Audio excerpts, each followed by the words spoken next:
Hey, and good afternoon, everyone. Welcome this afternoon to Chattanooga State Community College for a baseball game today between the Chat State Tigers and the Cleveland State Cougars. I'm Mark Dennis, and I'm going to be bringing you today's inter-squad game. It'll be approximately about 12 innings.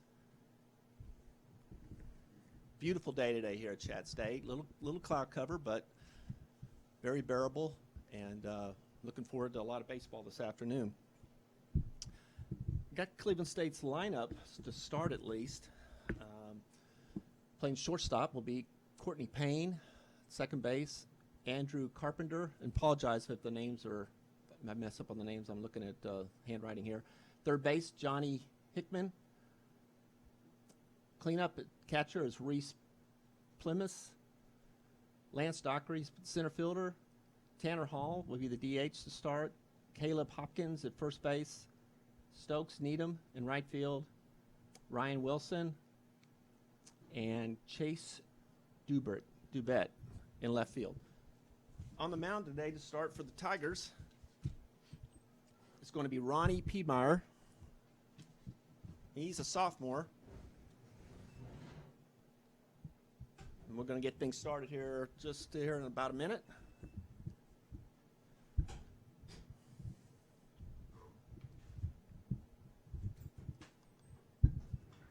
And a ground ball up the middle. Nice play by the second baseman, Branson Bowling, for the first out. Obviously, these are scrimmage games. They don't count towards the spring schedule, but, you know, both teams in junior college play good fall schedule, get as many innings as possible. The guys to get some work in. We're about halfway into the fall season.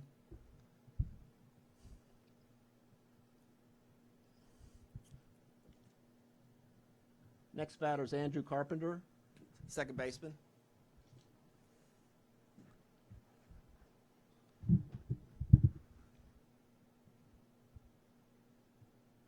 And there's a ground ball base hit to the opposite field. Nice job with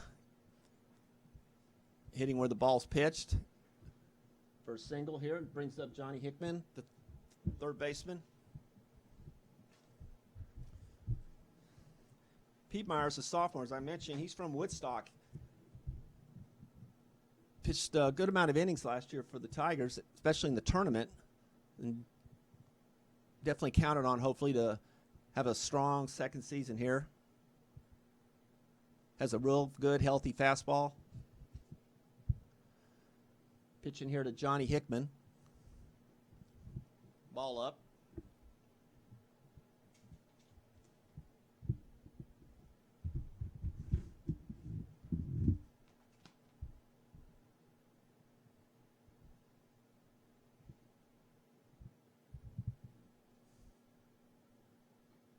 And as another ball hits the opposite field, it's going to go to right field. It's going to chase it into the wall.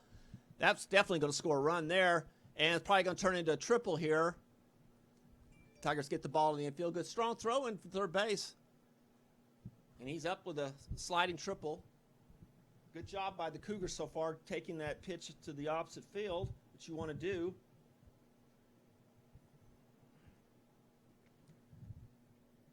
That's going to bring up the four-hole hitter, catcher Reese Plemons.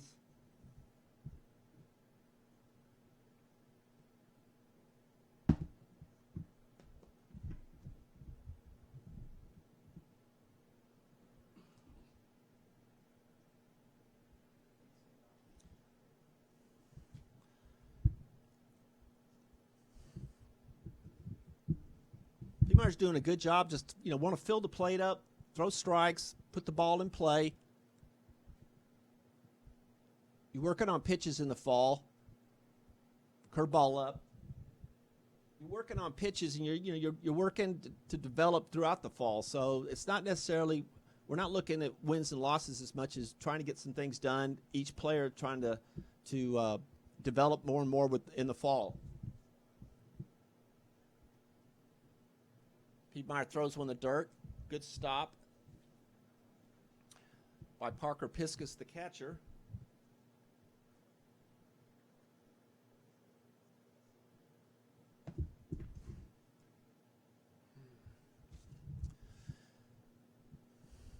Next pitch coming up. Ground ball to third. Bass Cooper going to get the sure out at first for the second out. Cougars will score a run on that.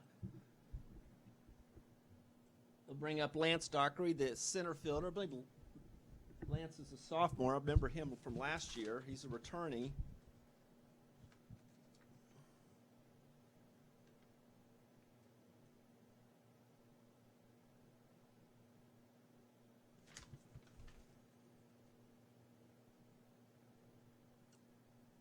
Swing through for a foul. Yeah, he's a sophomore from Ringgold. I thought I remembered him from last year as watching some of the games.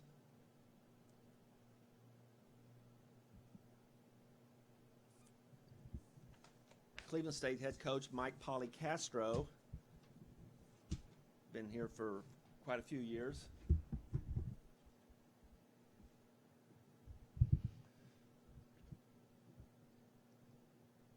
Ronnie steps off the mound. Got 2 outs here in the top of the first.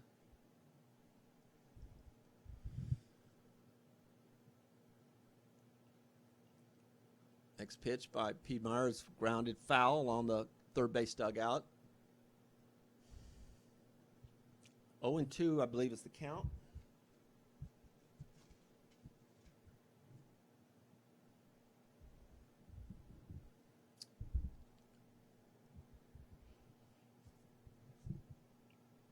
Next pitch is be a slider, a little bit down the dirt. Good stop by Piskus.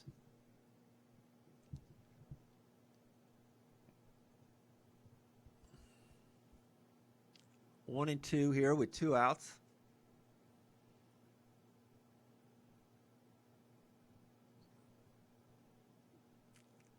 Fastball outside. He checked. Did he call it? Yeah, he gives it the call. So that's the 3rd out. We'll head to the bottom of the first inning. Tigers' first chance at the plate. We'll be right back.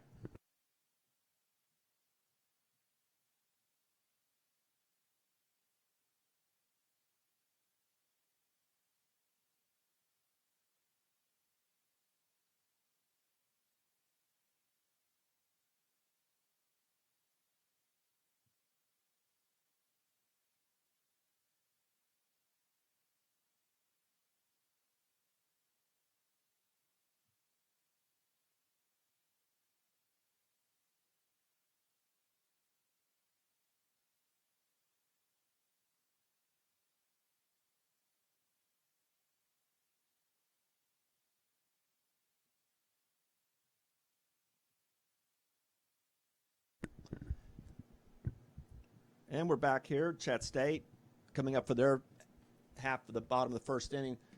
Their lineup's going to be Parker Piskus, the catcher, batting first. Oh, no, I'm sorry. I was looking at the lineup. Batting first is Branson Bowling, the second baseman. Alan Greer playing center field, bat second. Nick Bluebaugh, the left fielder, third. Eddie Satisky, first base, cleanup. Jacob Holton, the right fielder, batting fifth. Bass Cooper, the third baseman, batting sixth. We don't know yet who's batting seventh. We'll have to take it. See if they're going to be Jordan Heath or Chase Porter. And then Maury Weaver, the shortstop, at eighth, and Parker Piskus, the center or the catcher, bat ninth. Here we go with Branson Bowling.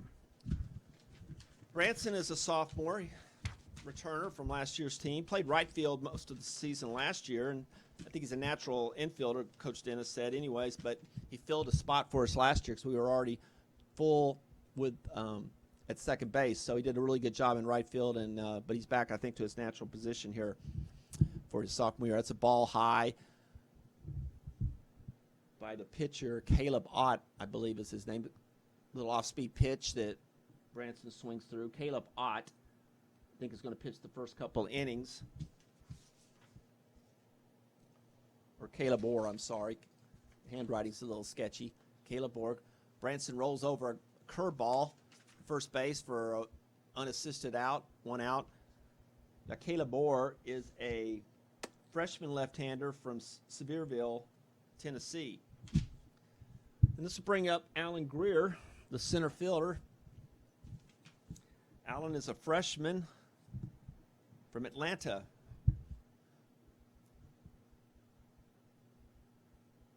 And there's a ground ball. He rolls over to simple ground ball third. and an easy throw to first for the second out. Two quick outs for Orr. And that's going to bring up the third hole hitter, Nick Blubaugh, left fielder. Nick's another returner.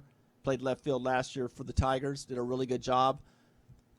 Made second team all conference, so he's got a lot of expectations for this year for sure. Takes a ball down low. 1-0.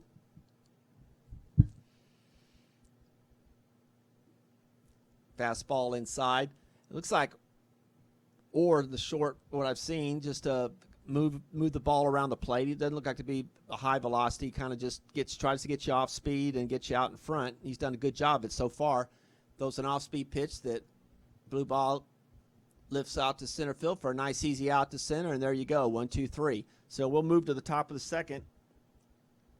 2-0, Cleveland State.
All right, we're going to move to the top of the second here. For the Cougars,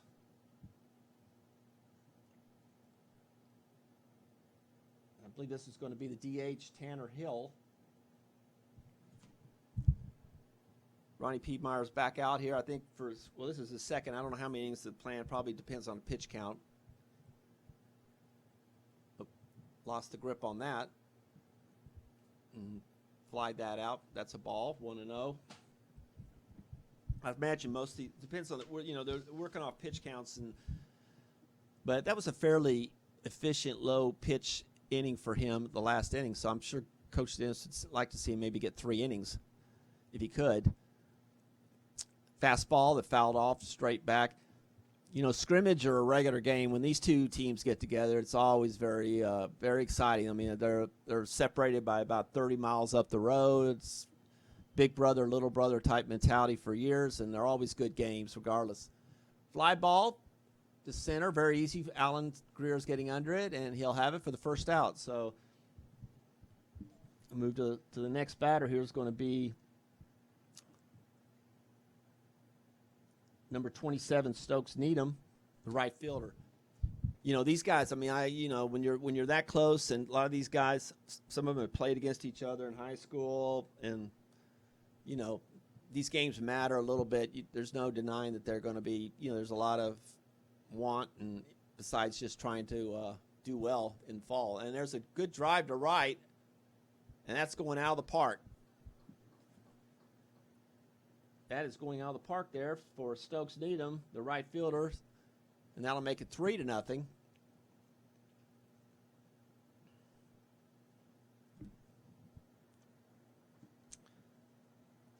He's actually a sophomore. He was a transfer from Columbia State, so he's been in the league this last year. I don't really remember, but that doesn't necessarily that he didn't play. I'd have to look back, but so he's got some experience, and probably obviously somebody that the Cougars are counting on to have some production this year. That's going to bring up Ryan Wilson.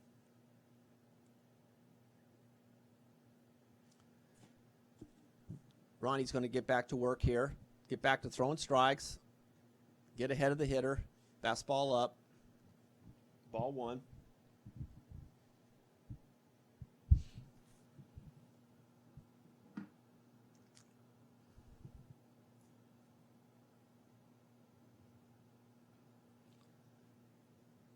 Foul ball to the right.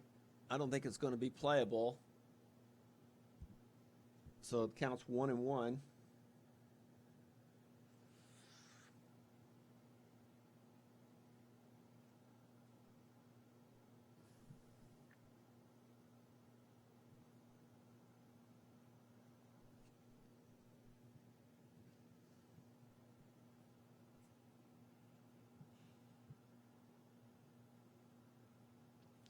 Curveball in the dirt for a ball. I believe it's 2-1 now. So this is a count where Ronnie wants to get back in, throw a strike, either put the ball in play, but let's get back even with the count, and he doesn't do that. It basically looks like a spike on the fastball there, so he needs to get back.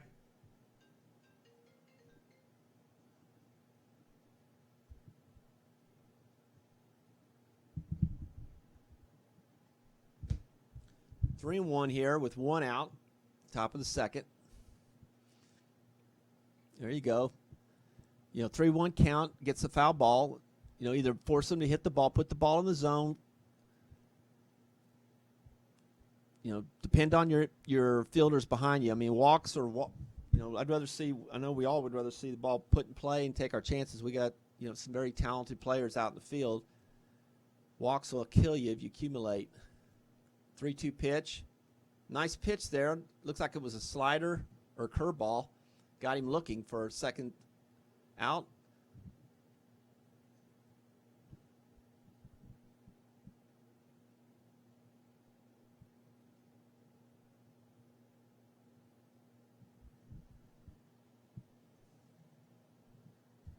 Now this looks like Ryan Wilson here. I don't know if he flipped, but number 17, Ryan Wilson's batting now. So we got two outs here in the top of the second. 3-0 if you go by the run count here.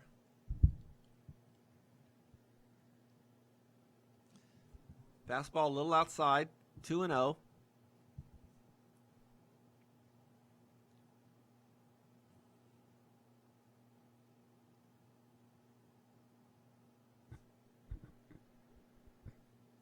There you go, fastball, threw it by him, 2-1.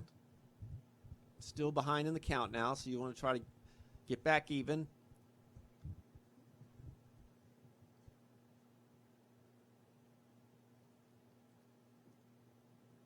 Bad pitch, a little low. 3-1.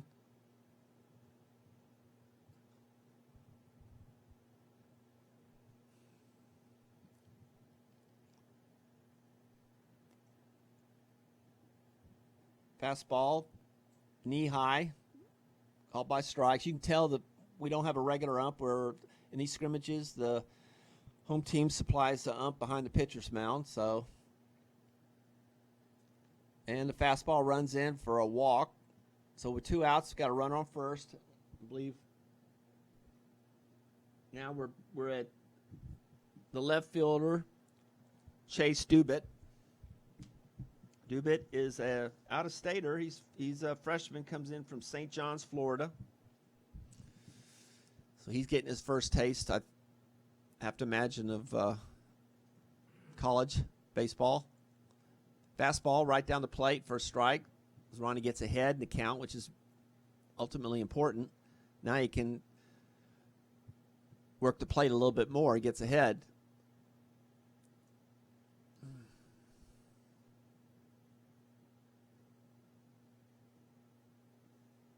Fastball a little low. 1-1.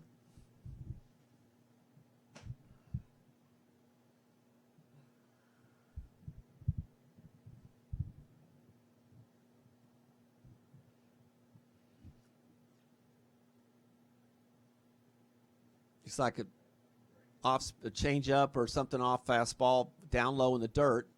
Runs it to 2-1.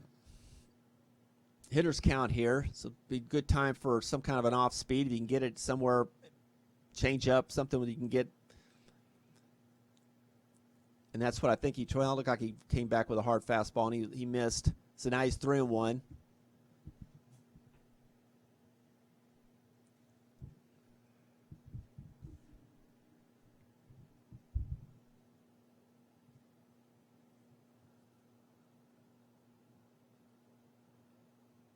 Fastball up for ball 4. We got 2 walks in a row. So here we're in a situation now where even though they've hit the ball, Ronnie's was working towards a fairly quick inning.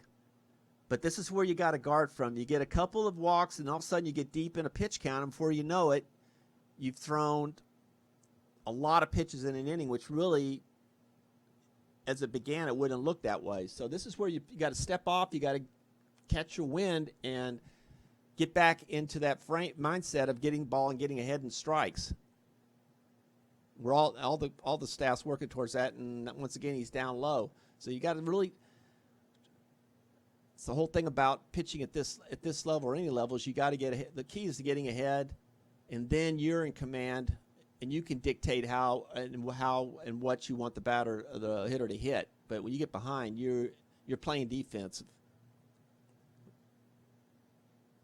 Fastball late, fouls off.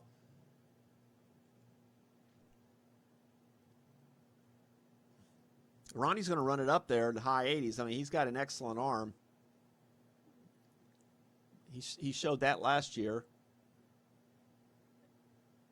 Ended up starting and pitching a game in the conference tournament, and so he's counted on hopefully to pitch a lot of innings and do well for Chat this spring. And that's a ball up, 2-1.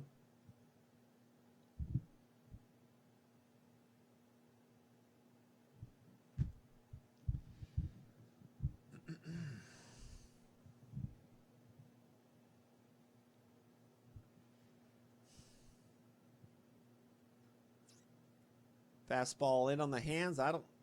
He called it foul. It was close. It could have gone either way. I don't know, but once again, it's scrimmage. So from that, he couldn't really see where the ball was actually on the line. So we're back at a 2-2 count with 2 outs. Men on first and second.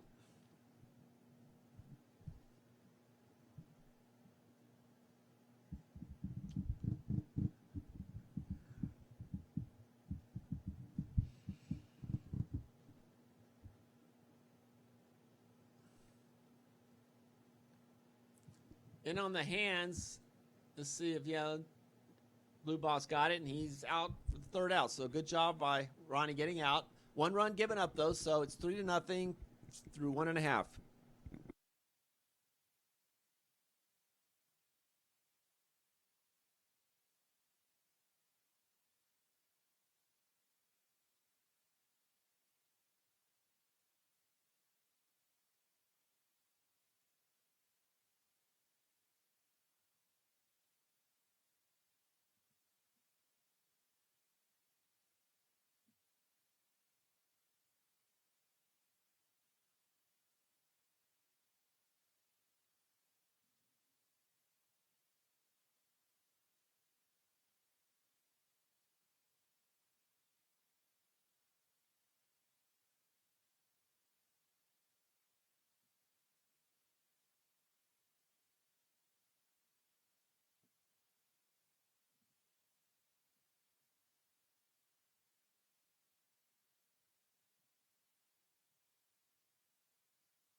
All right, we're going to come down to the bottom of the 2nd inning now. Hopefully, let's get Tigers to get some things going here, get some movement on the base path. It's going to bring up first baseman Eddie Satiski. Eddie is a sophomore. He transferred. He's from Lexington. Nice hard hit, but no, nice play by third. I mean, well hit ball, though. He caught the curveball and turned on it well, but unfortunately hit it right at the third baseman for the out. Jacob Holden, the right fielder's coming up. Jacob's another returner. He's from Forsyth, Georgia. He also was an all-conference performer for Coach Dennis last year.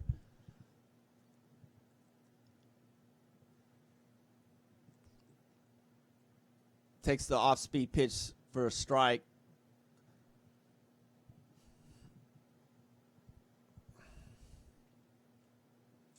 Another off-speed pitch by Orr. He's doing a good job. I mean, he's the kind of guy that can give a team fits. I mean, he's not going to throw the ball by you, but he gets his off-speed stuff over. But when he does throw it, if you're sitting there looking for it, he can throw the fastball by you. Ball outside. You know, Cleveland State has history. They've had left-handers, and I saw them last year and 2 years ago at the conference tournament that are kind of just like this, that throw a lot of off-speed stuff, not going to kill you with velocity.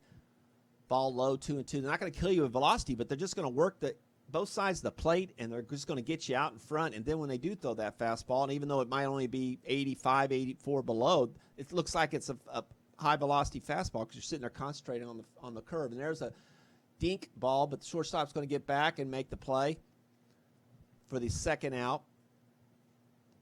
And that's going to bring up Bass Cooper, the third baseman. It's good to have Bass back. For sure.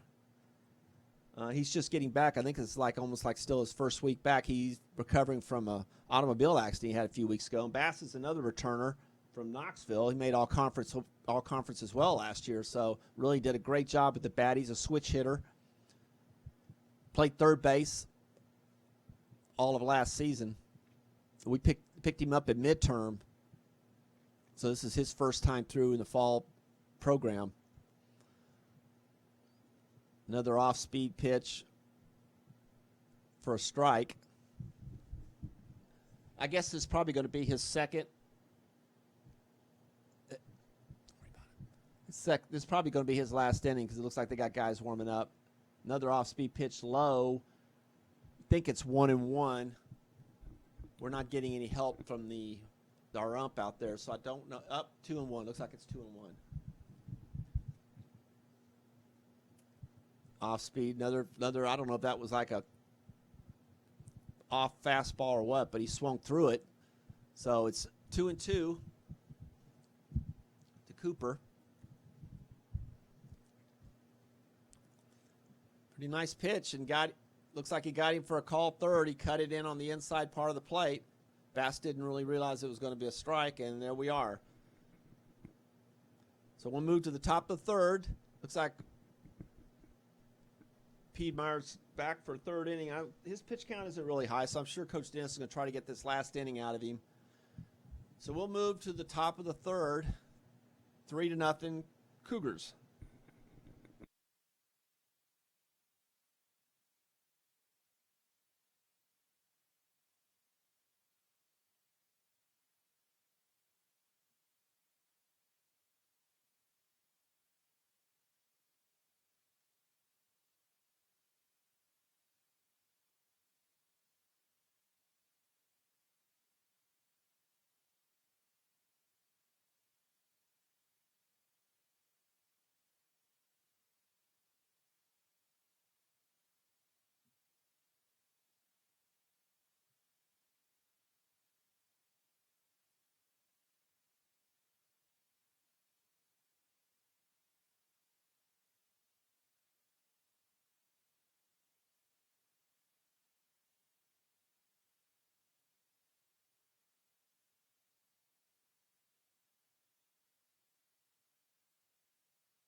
And we move to the top of the third. I believe we're back up the top of the order again with Courtney Payne, the shortstop. And we're back with Ronnie Piedmont. Probably going to be his last pitch. He was an off-speed. Nice job for a strike, 0-1. I think Ronnie's done well. I mean, runs are runs, but, he's done a good job of throwing strikes, putting the ball in play, and that's really what we're looking for here. Fastball up. That's probably good. Might be playable. Bass is looking at it. He's going to wait. There you go. Got the fly ball. Nice play. Nice job by Bass finding the fence, which can be very hard, and finding it giving yourself space for the out. So we've got a quick first out here, and that'll move us to, I believe it's going to be the shortstop, Andrew Carpenter. I don't know where it looks like. I think Coach Paulie Castro gave me a kind of a whacked lineup. It's Johnny Hickman, looks like, according to the jersey.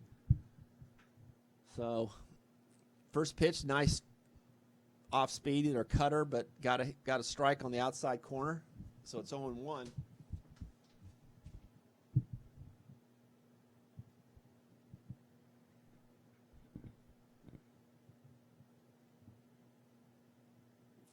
A pretty good pitch there. Looks like for a ball, but that's not a bad pitch. It's like either a slider or a off curveball, but it started at the plate. It just broke a little bit too much outside, but good idea. It's back 1-1.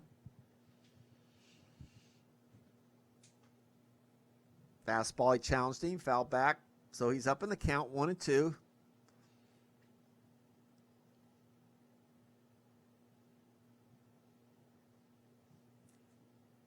It's be interesting to see how he wants to, what Coach Bolin wants to see here. Be a good chance maybe to bust a fastball in, see if he can get the inside part of the plate and get in on his hands with his fastball. If he can do that, he's going to get a lot of outs because he's got enough velocity on his fastball that these hitters aren't going to be able to get their hands through the zone quick enough.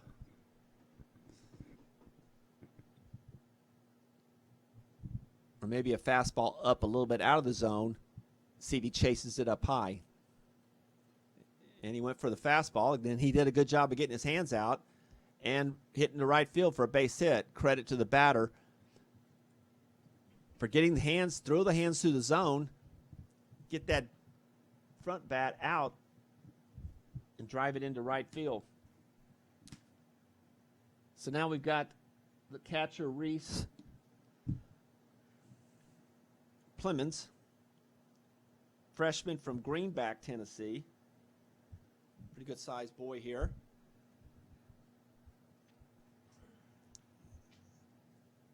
See if we can get a ground ball and roll a double play here.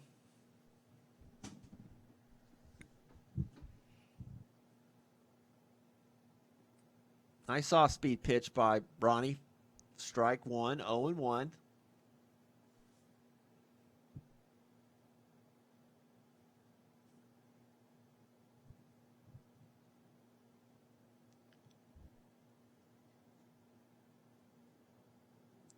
Another good off-speed pitch. Chased it down low in the dirt. Now he's way ahead in the count, 0-2. So you don't want to throw something in the zone. You got some maneuverability here. Maybe throw something off the plate outside, see if he'll chase it. Or go up out of the zone, see if he'll chase it up high. Put something on it. Yeah, he went for the hard curve and got it done. Nice pitch. That was a nice sequence of pitches there by Piedmeier. We're down to 2 outs. I mean, 3 pitches, very efficient. And that's what Coach Dennis and Coach Bolin are looking for in the staff. Just keep your pitch count. I mean, be as efficient as possible. Keep your pitch count down. You can get multiple innings and get some confidence in the off-speed pitch or changeup and get out in front. Fastball strike, 0-1. So that's what I mean. Like the score is secondary here in the fall. I feel like he's had a good outing. He's throwing strikes, getting ahead, and you can build on these things. Fastball or a curveball for a strike, 0-2. I mean, the Tigers are. Ronnie's only one of 2 sophomores, I believe, coming back from last year's staff. So we have a lot of freshmen. Very talented, extremely talented, and this is what we're looking for here.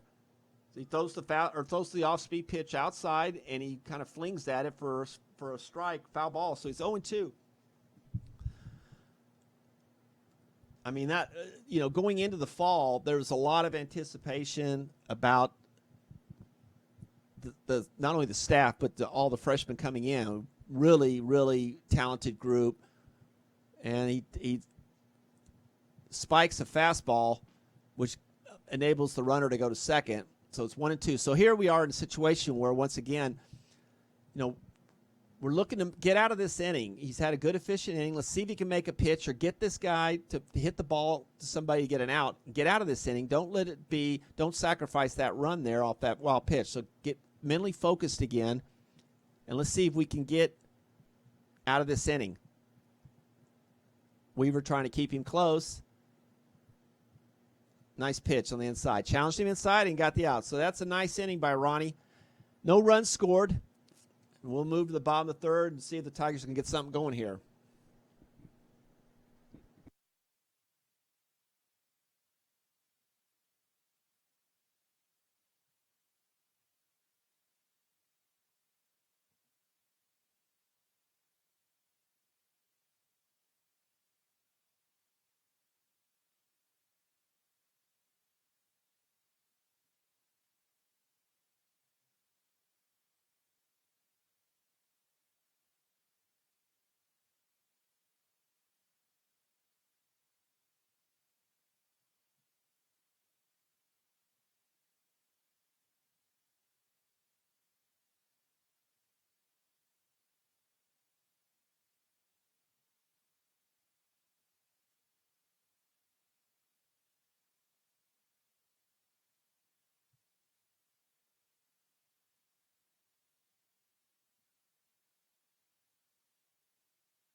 All right, here we go, the bottom of the third.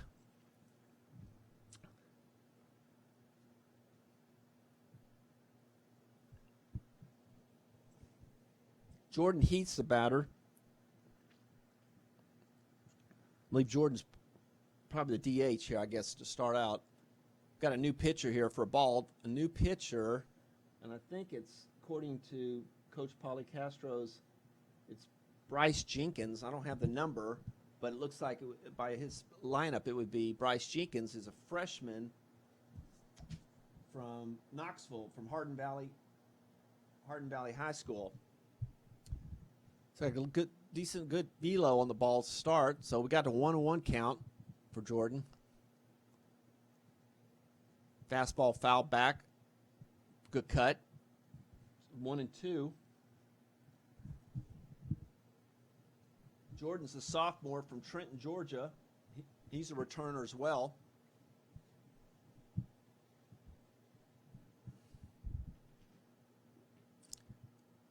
Fastball off speed. Looked like he was a strike, so I guess we're at a 2-2 count.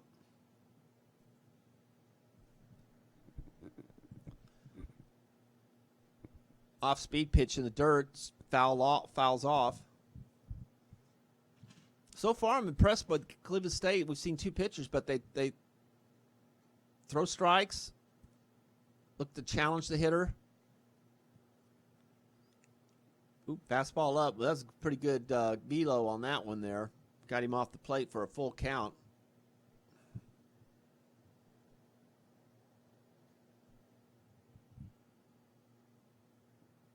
Fastball to right by him. Strikeout. First out. They'll bring up the shortstop, Maury Weaver.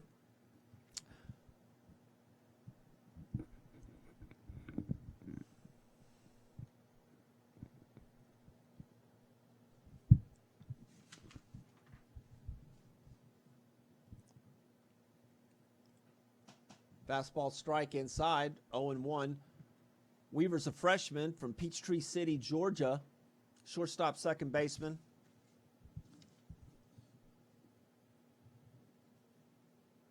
Fastball off the plate for ball, 1-1.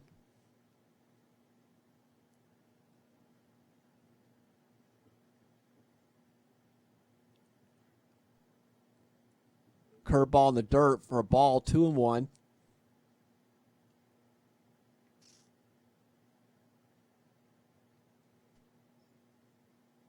Nice curveball there for a strike, 2-2. Like Maury was looking for the fastball there up in the count, and he took a little bit off his curveball and just took it right in there, and throws the fastball by him. So Jenkins is off to a good start with 2 quick strikeouts, and that'll bring us to the catcher, Parker Piskus. Parker's a sophomore, is from Paris, Tennessee. He's a transfer, I believe. I think he played at Union last year, which is over in Jackson, I believe. 1-1.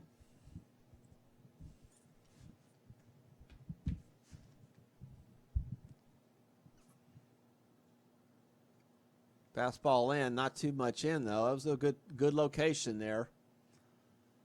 So he's trying to work both sides of the plate. So far, doing a good job of it. He's up 2-1's the count now with 2 outs here in the bottom of the third for the Tigers. Off-speed pitch down low, but that's a good pitch because that would have been easy for Piskus to chase that. A really good pitch. I mean, yeah, he got the ball, but that was a tease pitch there, and he really could have gotten something out of it. Fastball yet.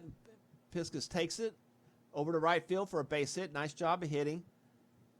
Got the hands out through the plate, through the zone, and drove it into right field. It brings us back up the top of the order for second baseman Branson Bowling.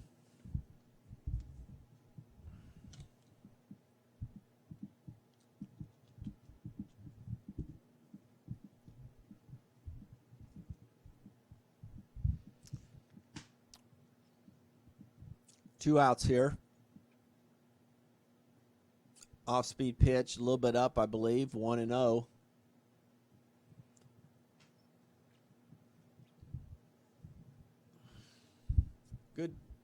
Pretty good lead by Parker. Pitch out, a little bit better throw. Might have been a close play at first base. He's got a good, healthy lead, good 2-out lead. Fastball in. I mean, his fastball jumps out of his hand. You can definitely tell that. Good loose arm.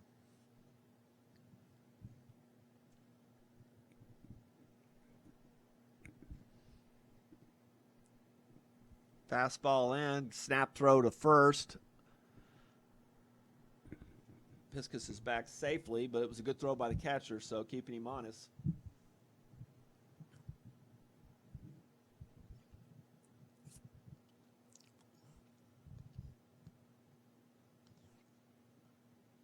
Curveball up. So I think it's 3-1 maybe. We're not getting every pitch recognition. Oh, that's a good, and it got him. Snap throw to first base and got Piskus just as he was getting his lead. Good job by Jenkins, and we're going to move to the top of the fourth inning. Still 3-0 Cougars.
And we'll move to the top of the fourth inning. We got a new pitcher for the Tigers. I believe this is Brady Stone. Brady's a left-hander, and he's a freshman. Fastball a little outside. Brady's a freshman, as I mentioned, from Waynesville, Ohio. Part of the big group of freshmen that we brought in this year.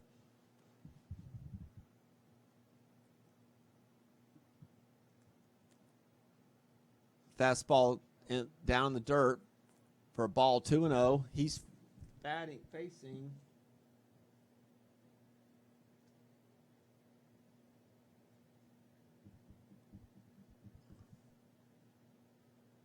and gets the pop up to first base.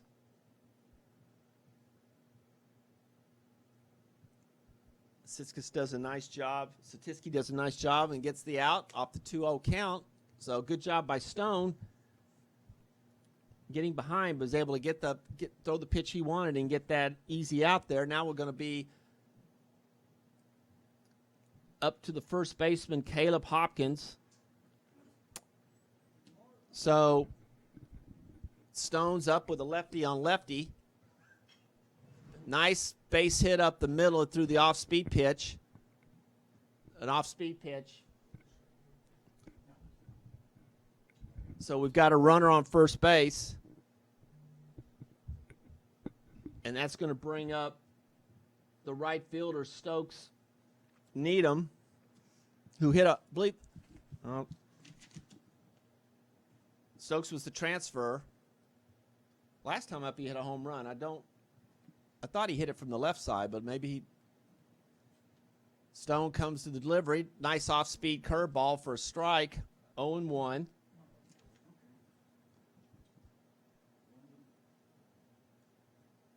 Off-speed. Stone comes to the delivery. Set. Another nice off-speed pitch. A little bit off the plate, but that was a good location.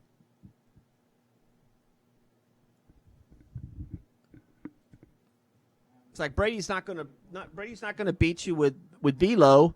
He looks like he's a location pitcher. Going to work both sides of the plate.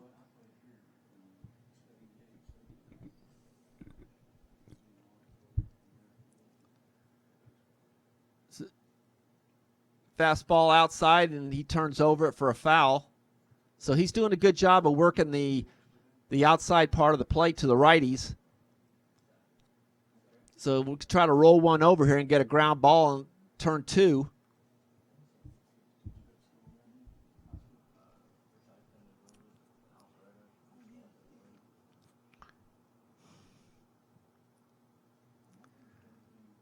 One, 2 is the count. Looks like an off-speed pitch, rolls it over to Bass Cooper, third, gets the out at second and turn. Not quite fast enough, but that's still, with the off-speed, took a while to get the relay throw over in. So we're at 2 outs now. Good though. Get the lead out. Good job by Bass, making sure a good, reliable throw to second base and the turn by Bowling. So we got 2 outs here in the top of the fourth. That's going to bring up Ryan Wilson.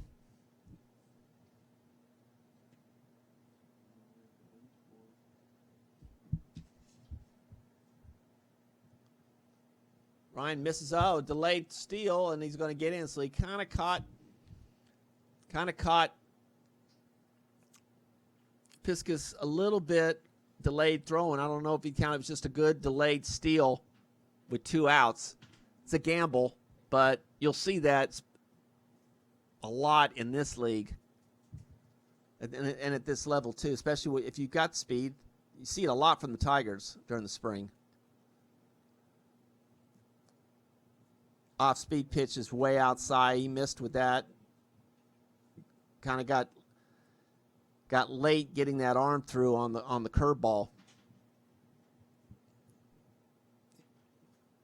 We're going to see here. Hopefully, he's going to get back into that groove, make a pitch, and get out of this inning. He's done a good job, and good job by Cleveland State hitting the ball and here's the throw in, and he's going to get in safe. So good job by Cleveland State on the base hit to the right side. It was wide open. Bowling was having to keep the runner at second as close as possible, and it left that gap wide open, and they did an excellent job of getting his hands out and driving the ball into right field. So that's going to bring up the left fielder, Chase Dubett. Here we are with 2 outs, 4-0 now. Another off-speed pitch that's high. Needs to get on top of that, really drive that curveball, drive those hands down, get some spin on it. It's a little bit lazy on that, and that's where when you see that curveball way up and with no break on it.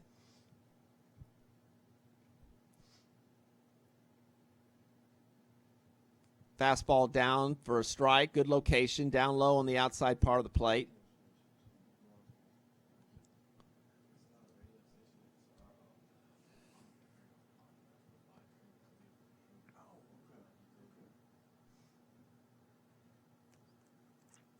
One pitch coming up here. Another curve off the plate for a ball, 2-1.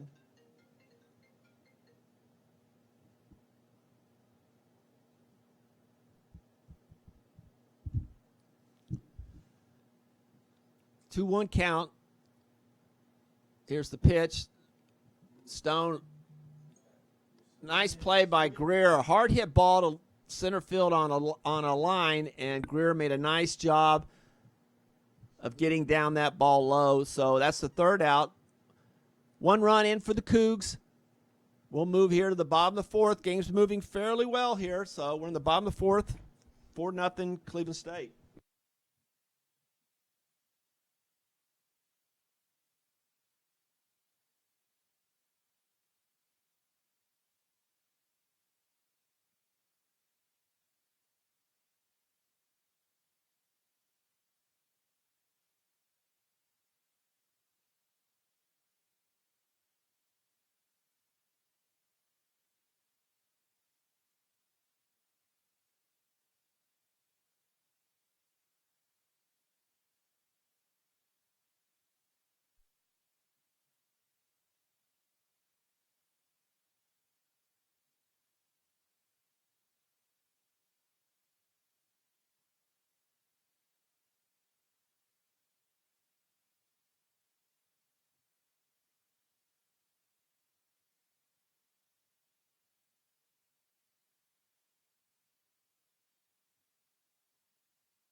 And we're going to move here to the bottom of the 4th inning here.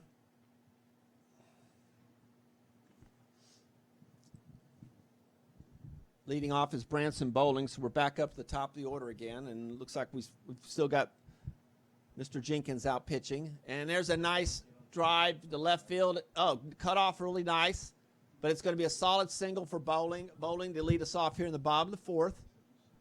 And that's going to bring up the center fielder, Alan Greer. Alan, as I mentioned earlier, is a freshman from Atlanta. Center fielder. We were very excited to get him in as well. With a lot of freshmen coming in, they're extremely talented. So, fastball swings through for a strike, 0-1.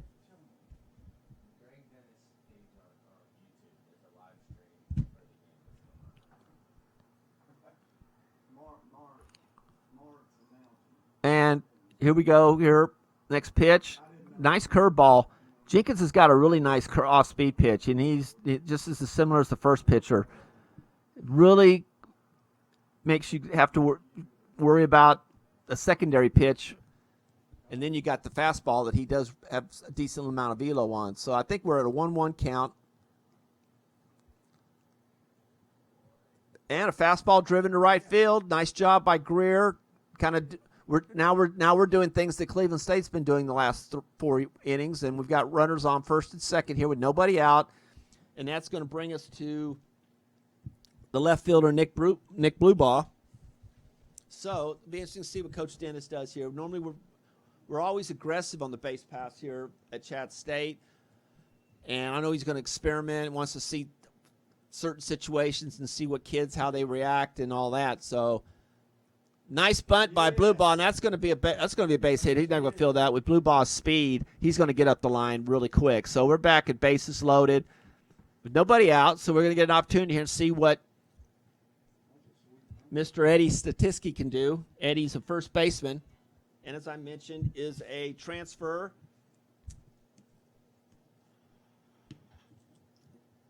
Eddie committed to us kind of late in the summer. We were really excited to get him.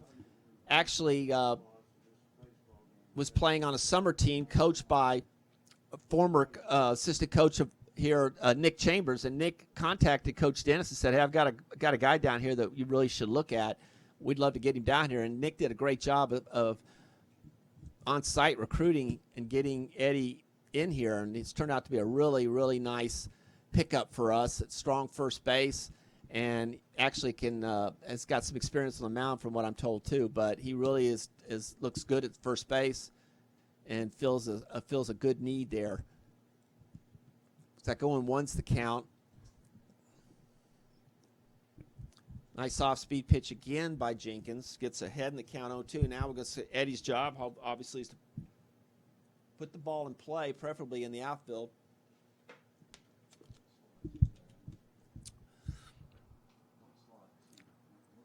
Tigers are trying to hit the ball to opposite field. So far, doing a good job of it, but they are definitely trying. And with the velo that Jenkins is showing, he's trying to protect the plate at this point.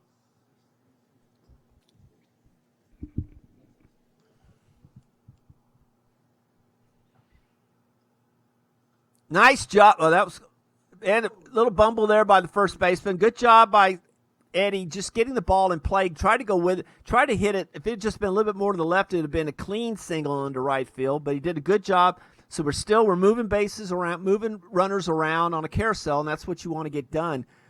One run in, and we're here to the right fielder, Jacob Holton. Jacob's capable at any time of taking one extremely deep. He gets the barrel on the ball. He has definitely shown the last year and a half, what he can do with a fastball. So it'll be interesting to see.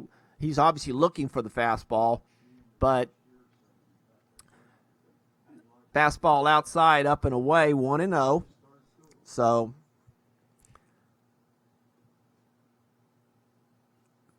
rolled over a curveball. Pitcher's going to go get the first base, go back to the plate for the force out. So we're still left with bases loaded. And that's going to bring up Bass Cooper. And Bass is going to switch around on the left side, being a switch hitter. So good opportunity for him to see if he can drive in a couple of runs here. Take advantage of this bases loaded under 2-out situation. Fastball up. 1-0.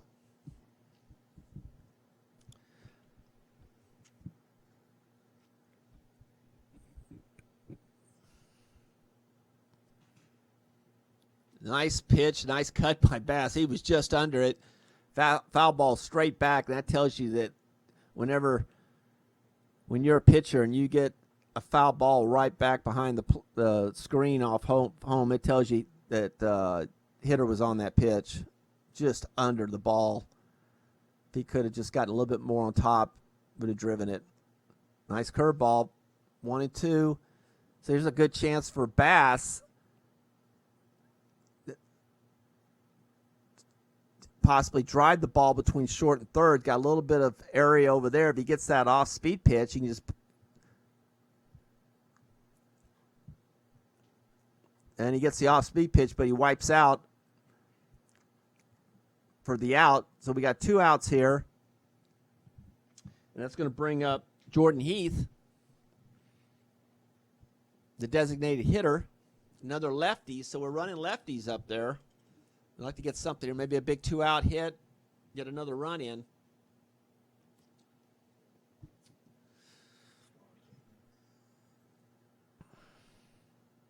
Oh, fastball out. Oh. Yep.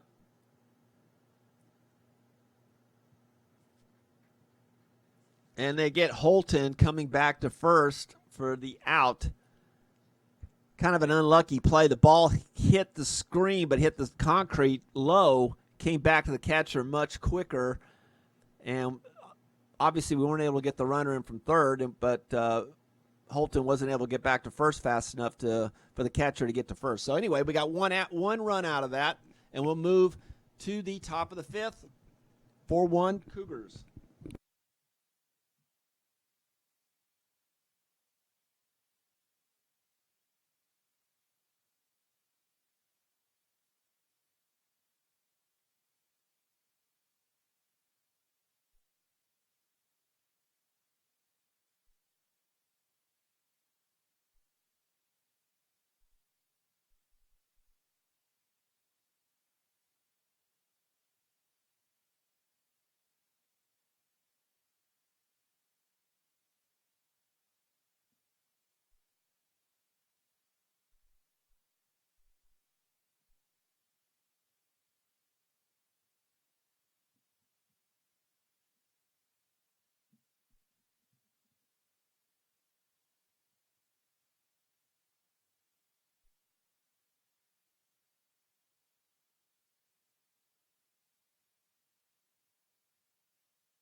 And we're going to move here into the top of the fifth. 4-1's the score by our count.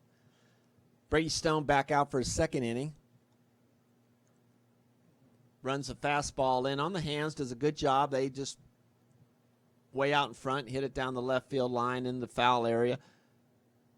So chances are, this could be Brady's last inning, but maybe depending on the pitch count, probably get maybe another inning. I know that's said Coach Dennis would like to see maybe 3 innings out of his guys. Fast or a change up for a ball, 1-1. Like this is Courtney Payne batting, the shortstop, the leadoff hitter. Curveball out for a ball, 2-1.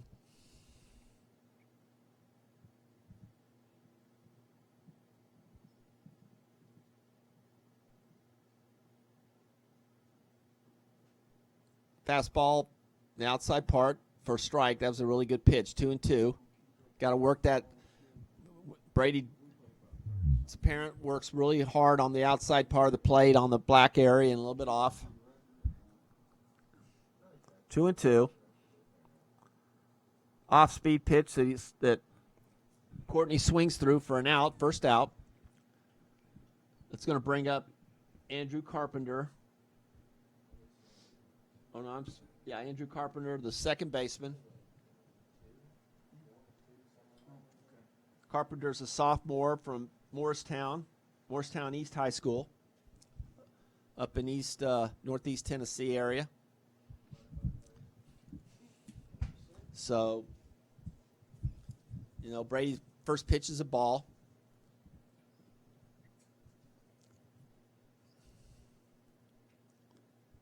Fastball just off the plate. Not a bad pitch. One of those pitches you'd like to see if you were ahead in the count, just off the plate. So he's banged 2-0, so need to get back up in the count. So he needs to forces him to come in a little bit, and he goes for the off-speed pitch that's way outside for a ball, 3-0. So let's get back up on the ladder. It's a hitter's count. You don't want to give in to him here, but put the ball in the zone somewhere and see what happens. Good pitch when he rolls over a 3-0 pitch, which is good to Bass Cooper, and Bass is going to get him. So that hitter did a big favor there. Rolled over a hittable 3-0 pitch, just didn't get a good piece on it at all. So good job by Brady. Get out of that hitting zone there, and we got quick 2 outs.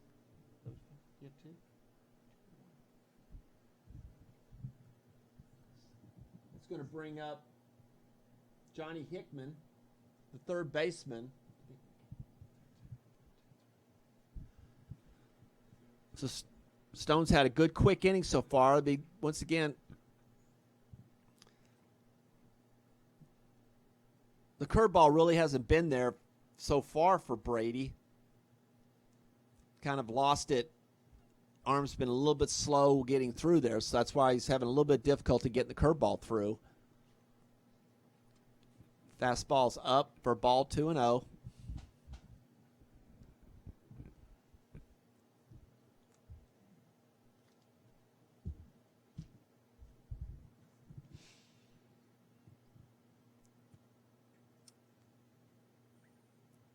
Off-speed pitch, kind of laid it into the plate, and hitter takes it to the opposite field for a base hit.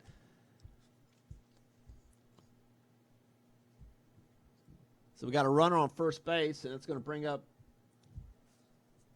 Reese Plemons with 2 outs here in the top of the fourth, or top of the fifth, rather. Game's moving along pretty good. I think they were going to try to get about 12 innings in. Of course, at this pace, they've only played about an hour. So, nice move by Stone, being a lefty. It's kind of interesting to see what kind of move he has, and it's a pretty good move. So, going to keep him close because with 2 outs, might be looking to run here and swipe a base, be offensive, and even if you get thrown out, you've got your 4-hole hitter coming back in to start the inning off. So it's a good risk-reward opportunity here, and you'll see a lot of that again in the spring, especially at this level. 1-0's the count.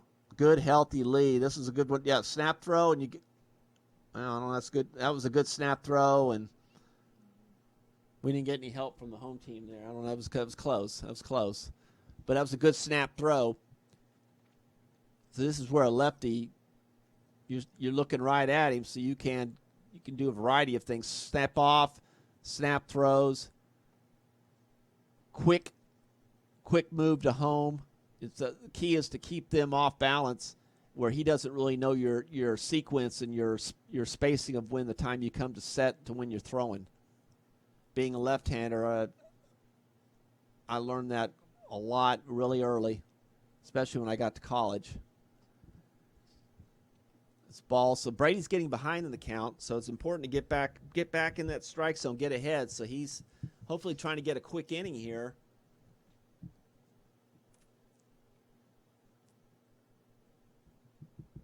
You don't want to lay one in on a tee here on 3-0. That's what he's thinking. Nice pitch, and he's going to drive it to Greer in center, and he's got under it, and he's got it for the 3rd out. So nice job by Stone getting through the inning, and we're going to move to the bottom of the 5th. 4-1 Cougars.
All right, we're going to move here to the bottom of the 5th inning. And it looks like we're going to have Chase Porter make his first appearance today at the plate. Chase is a third baseman.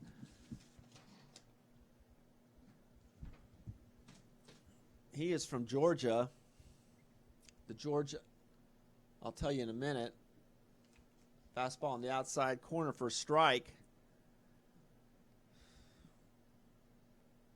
From Conyers, Georgia. 6'2", 220. Freshman, as I mentioned. We got a new pitcher for Cleveland State, and it's Matt Boda. Matt's from Brooksville, Tennessee. I'm sorry. He's a 6'2", sophomore left-handed pitcher. So, curveball up, and he swings through for a strikeout for the first out. And that's going to bring Maury Weaver up, the shortstop, number 2, for his second time through.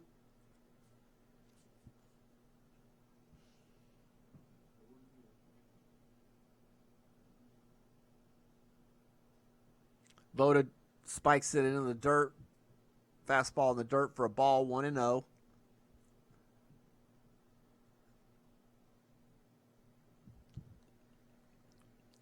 Weaver's a freshman, as I mentioned, probably the first time through from Peachtree City, Georgia, around the Atlanta, Georgia area. Foul ball on the third base side. Evens the count at 1-1.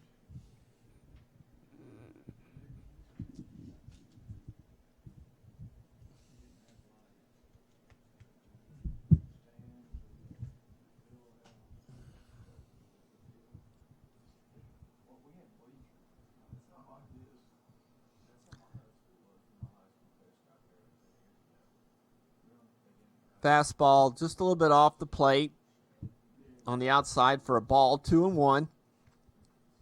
Weaver up in the count.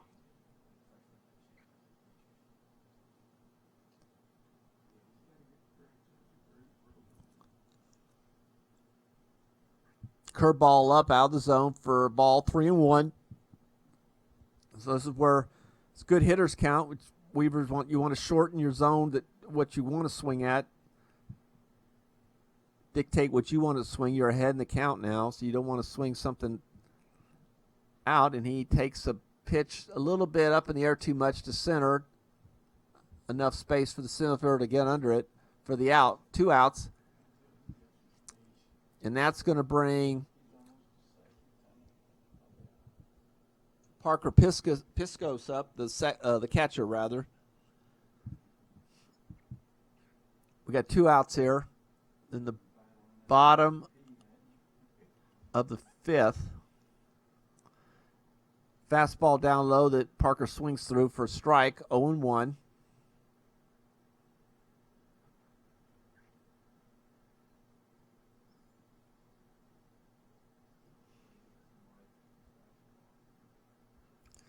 Came in on a fastball. Parker turned on it, but just a little bit too much. I think that was just barely foul. He turned on it really good, but just a little bit too quick. That bat got through the zone just a little bit too quick. But a good swing by Piscos and runs it to an 0-2 count.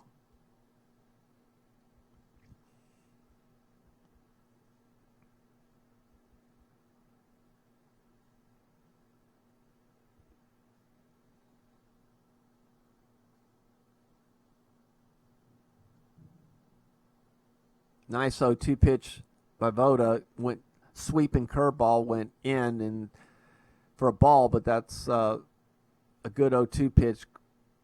And Parker did a good job of not chasing it. 1-2 count.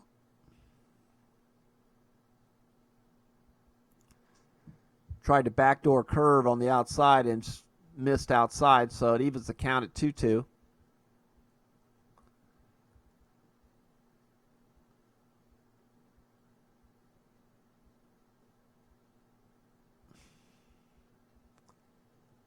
Fastball over the zone. If Parker flies out to the center fielder, he's under it for the 3rd out.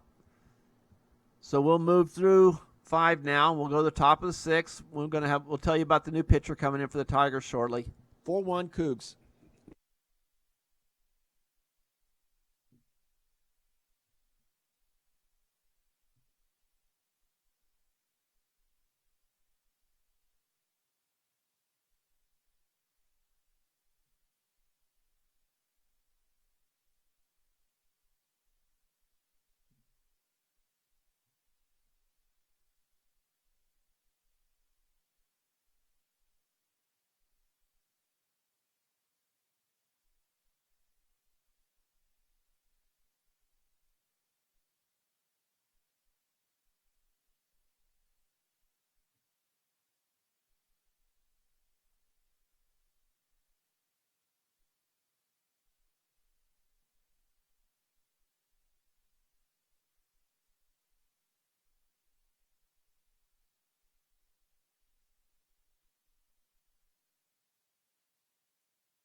We're going to move to the top of the 6th here. We've got a new pitcher for the Tigers. Bryson Russell's going to come in. Bryson's a freshman. Bryson Russell's a freshman from Gallatin. 6'2", about 175. Got a good live fastball. So we're going to see leading off for the Tigers is the center fielder Lance Dockery. Fastball off the plate for a ball, 1-0.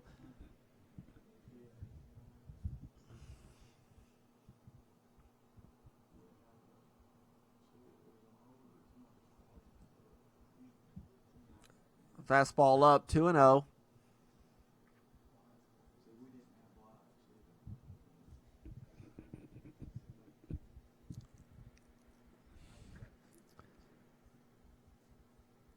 Fastball out, 3-0 in the count.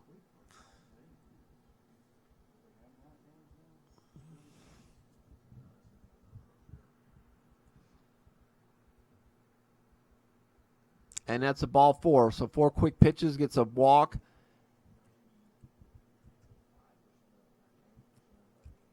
And that's going to bring up the DH, I believe, Tanner Hill.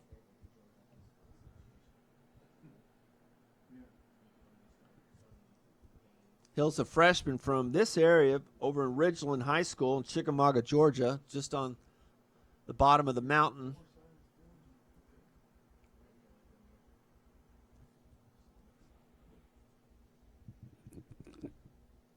Runner on first here.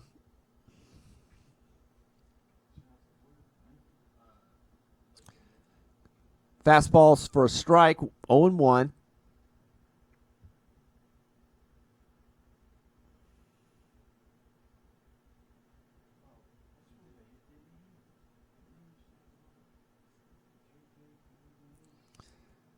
Fastball swung through again, 0-2, so he's up in the count. Two good fastballs to start here for Bryson. We'll see what Coach Bolin, the pitch sequence he wants to go from here, with way up in the count.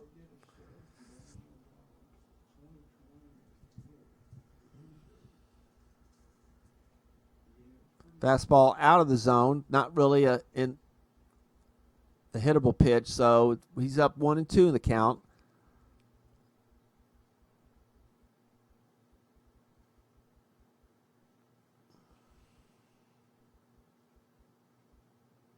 Runner off.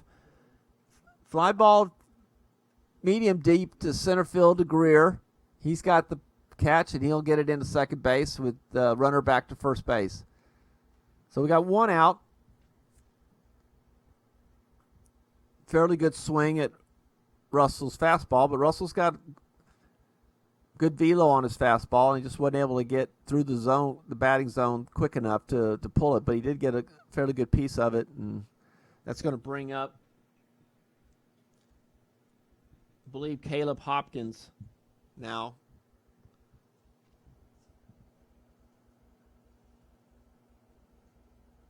Caleb's another local guy from Gordon Lee, another school in the Chickamauga area. Fastball.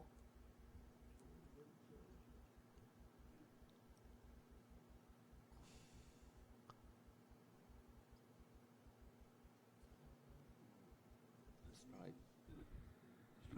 0-1.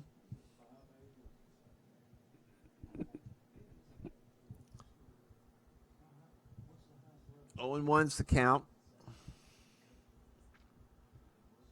And he's off running. Fastball in. Good throw by Bang Bang there by Piskus. Excellent throw by Piskus. They called him out. That was a bang bang. It could have gone either way, to be honest with you. But with a regular ump, it could have gone either way. But that was an excellent throw by Parker and right on the money. And so we have 2 outs now. But 1-1. Fastball up and out of the zone. So 2-1's the count here with 2 outs. To Hopkins, who plays, I believe, is playing first base.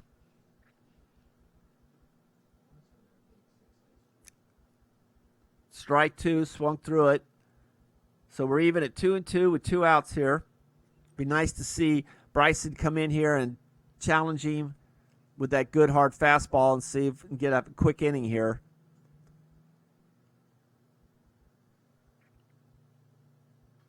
Fastball hit to second, so he's going to have a nice quick inning. Good job by Russell coming in. 1, 2, 3, and we'll move to the bottom of the 6th. 4-1 still.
And we're going to move into the bottom of the 6th inning here. And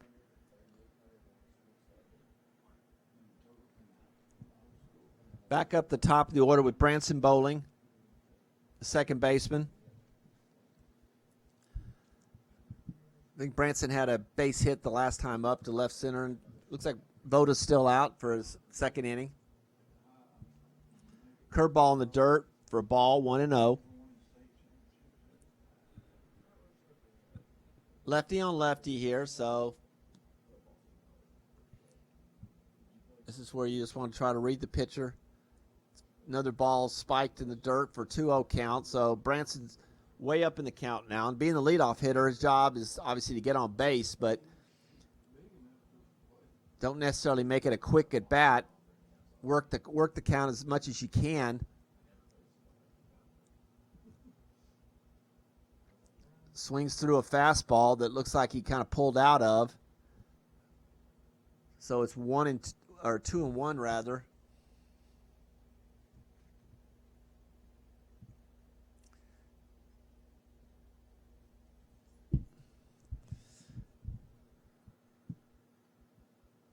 see if he throws an off-speed pitch. The Cleveland State lefties have done that. Yeah, he comes in with the off-speed pitch. So I tell you, when if as a lefty or really as a righty, if you can throw that 2-1 pitch and get your off-speed pitch in, you are going to have a lot of success at any level, but really at this level, you're going to do well. Off-speed pitch, low and out for a ball. So it's full count. Full count. So we got a full count here with nobody out here in the bottom of the sixth. Swings on an outside pitch out of the zone for a strikeout for the first out. And I'll bring up Alan Greer, the center fielder, number 5.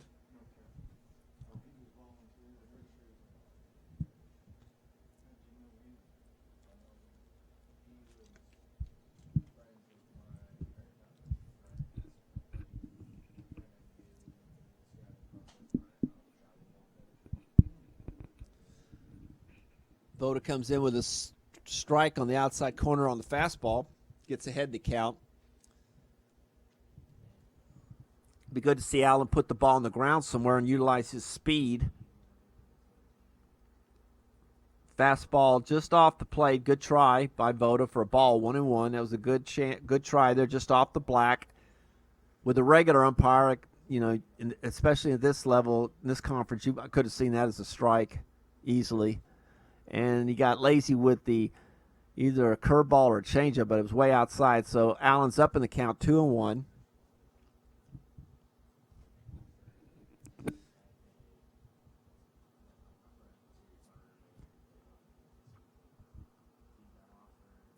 Sweeping curveball down low brings it to 3-1.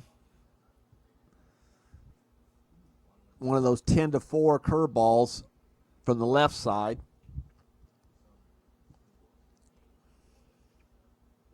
Nice pitch, fastball off just on the black for a strike, 3-2. Full count here with 1 out. So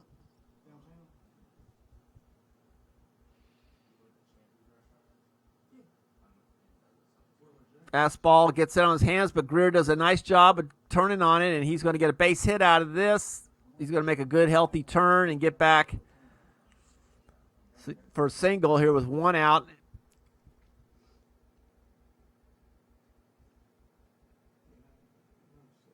That's going to bring up Nick Blueball, the left fielder, here with 1 out.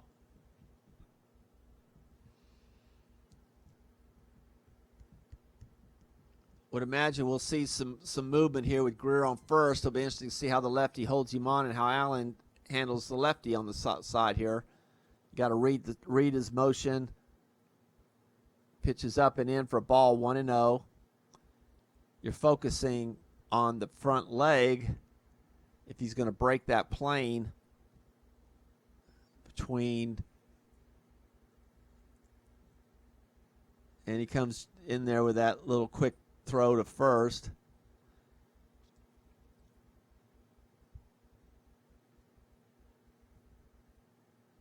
You got that plane about halfway between first and home. You can play with it, trust me. But ball is up. So these guys conscious, these pitchers there, they're conscious even here in fall, you know, when they're holding guys on, they're getting a little bit of a rush. 2-0 is the count. They rush their mechanics a little bit. Fastball down low, 3-0.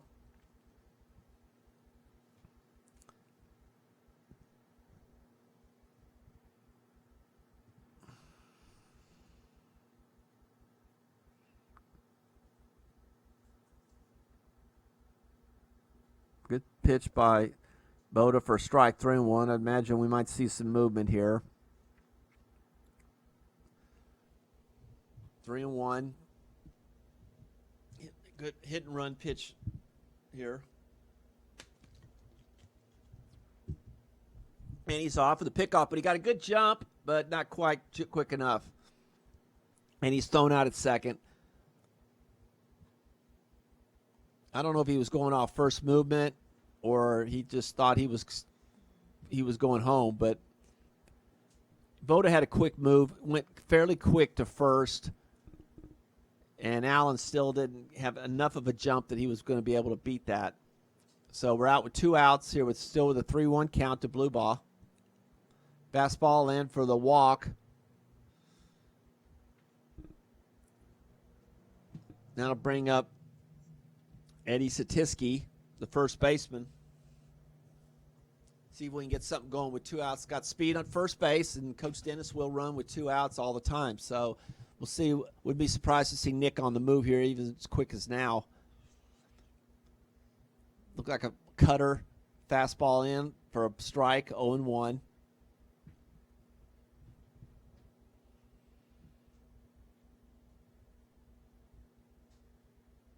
Stretch. Rolled over a curveball on the outside. It's not what you want to do, and he was a little disappointed in himself, you could tell. 0-2.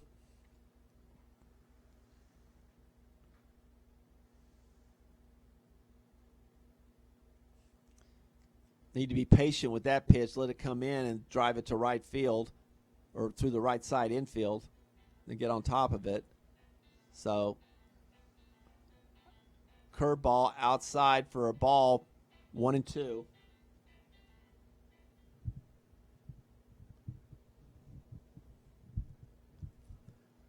One and two's the count here with 2 outs.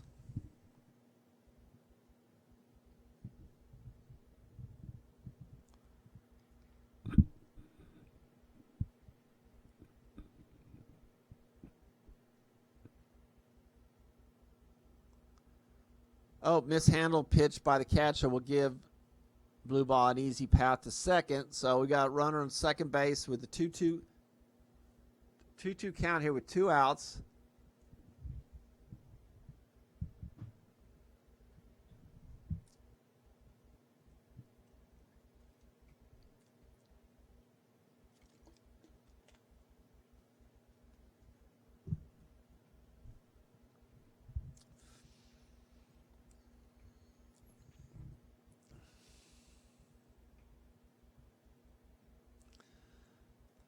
Off-speed curve way outside. I mean, he's trying to catch that outside part of the plate with his curveball and not quite able to do it.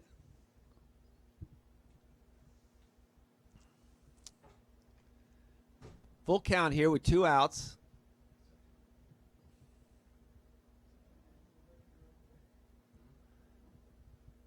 Curveball in the dirt for a ball.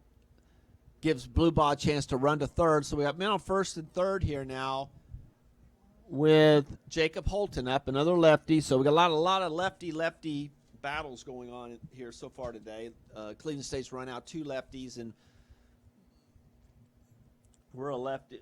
At least today's lineup is a lot of lefties up at the plate through our lineup. So we'll see what Jacob can do here with 2 outs. Fastball, I believe it was down low for a ball, 1-0.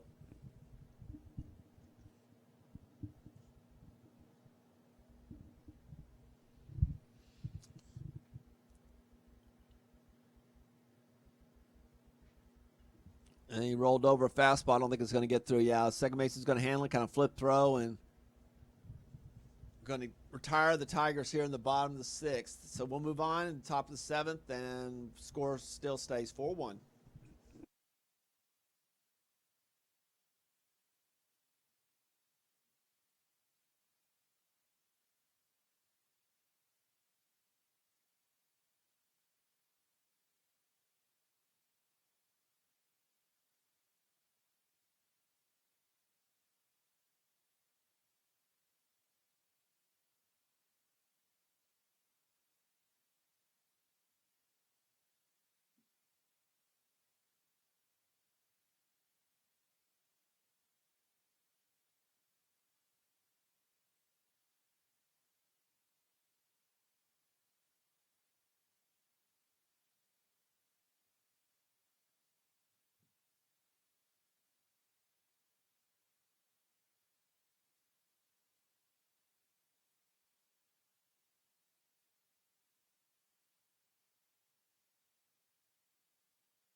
Now we're going to move into the top of the 7th now for Cleveland State.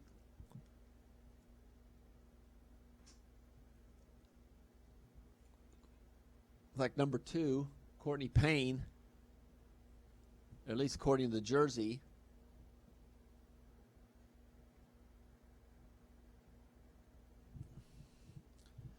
Bryson Russell's out for his 2nd inning of work. Nice pitch, fastball in for a strike, 1-1.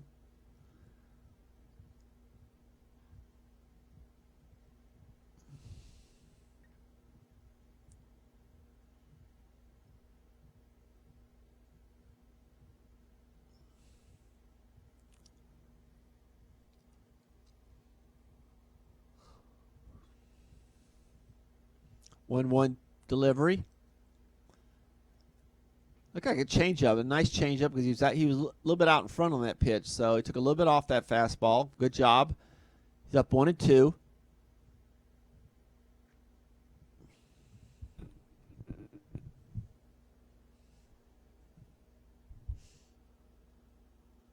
Another changeup. Nice pitch by Russell there. Swings through it for the first out.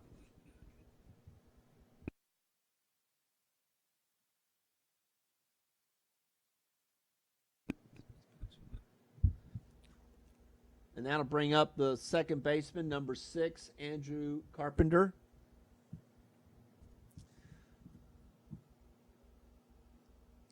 Fastball strike by Russell. Gets out in front. 0-1. Bryson's older brother, Bailey, played here at Chat State last year, the catcher. Came in as a transfer. Strike 2. Came in as a transfer from Milligan. And now has moved on to play at Tennessee Wesleyan for the next, well, definitely the next year. Ball high, 1-2. Wesleyan coming into this year as the defending national champions of NAIA. So that's a great landing spot for both him. Fastball up and swings through it for a strikeout. So this is a good opportunity here. This is what we want to see our guys close these innings quick, get 2 quick outs. You kept your pitch count down. Let's see if we can get efficient and get through this inning really quick. And he's doing a good job of that so far. Not a bad pitch. Off-speed pitch a little bit outside for a ball, 1-0.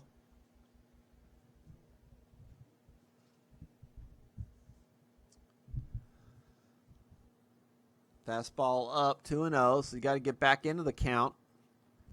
Now, this is where it's easy to kind of lose focus a little bit as a pitcher. Lose focus a little bit. Things get going quick, and it's easy, and all of a sudden you don't think you're relaxing, but you have. Fastball fouled straight back, and you kind of relax a little bit, and before you know it, you've gotten a couple of guys on base, and you're back into a heavy count. So let's get back on the saddle here.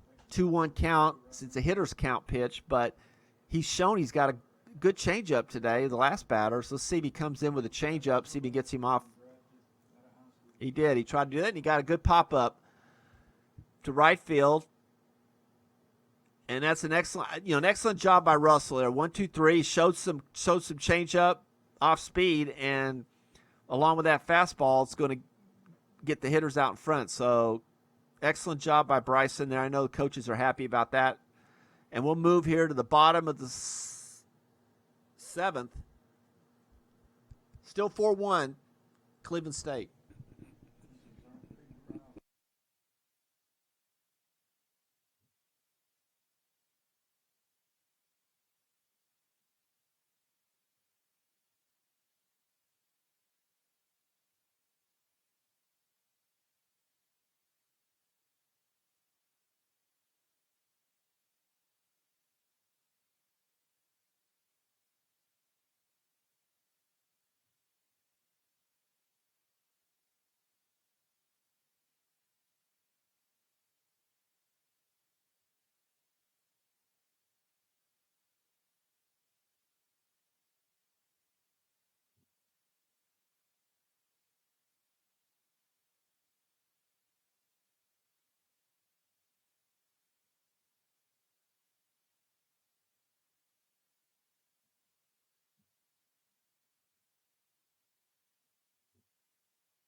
And we're going to move into the bottom of the seventh now. Tigers behind 4-1, and we're going to have a new pitcher for Cleveland State, Reese Plemons. According to the chart, is going to throw the next couple innings at least. And he's going to face Bass Cooper. Plemons being a righty, Bass will be staying on the left-hand side. See if we can get something started here. Fastball way outside for a ball, 1-0. Bass has just returned to the club. As I mentioned, he was in an automobile accident a few weeks ago, and really, we're lucky that he's able to, get back and playing so short, but also lucky to be alive. He really did, he lacerated around his head and scalp area and banged up his body pretty good. It was really scary. So, it's good to have him back healthy, but also obviously back here playing. Foul ball off. So it's going to be, his timing is still, I was talking to Coach Dennis. I mean, his timing is still trying to get back into that game timing and all that. And that's to be expected because he's coming in a little bit late. But, he's a solid returner from last year. So we know what Bass is capable of doing and can do. It's just once he gets back into really game shape. Fouled off a pitch in the dirt, so he's in a 2-2 count now to Plemons. So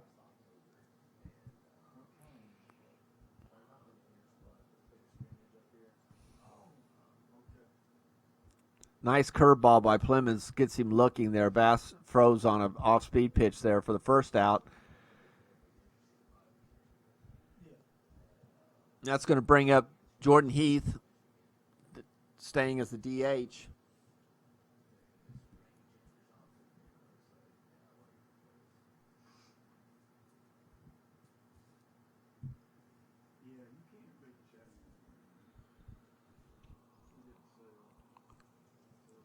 Fastball for a strike over the plate, 0-1.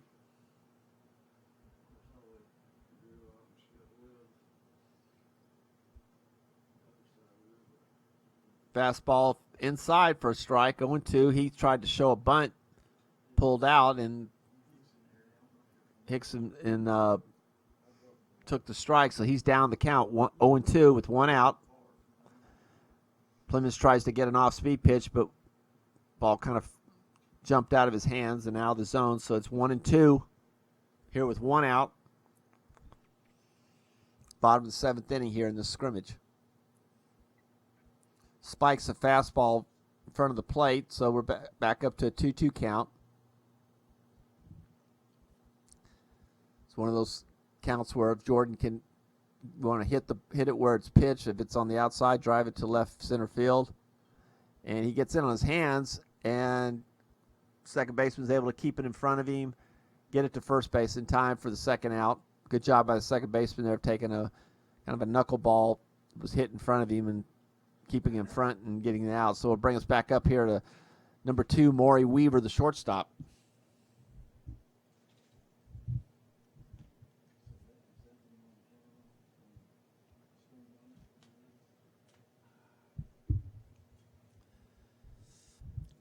Ball 1. Fastball, I believe. 1-0.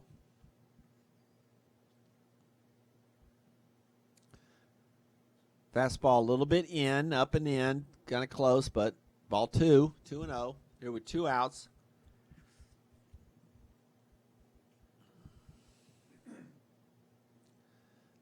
Fastball for a strike inside. They're trying to work Maury in on the inside part of the plate. So it's 2-1. So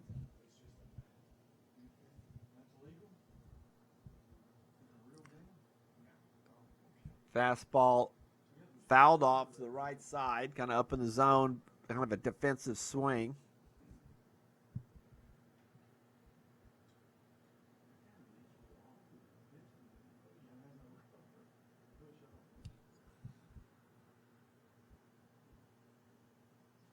Two count now. Nice pitch, and they got him on the inside part of the plate for strike 3. Caught him looking. He worked inside the plate good on that. So that'll be it for the Tigers in the 7th, and we'll move in here to the top of the 8th. 4-1 still, Cleveland State.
All right, we're going to move to the top of the 8th inning here. Bryson Russell's going to come out for his 3rd inning.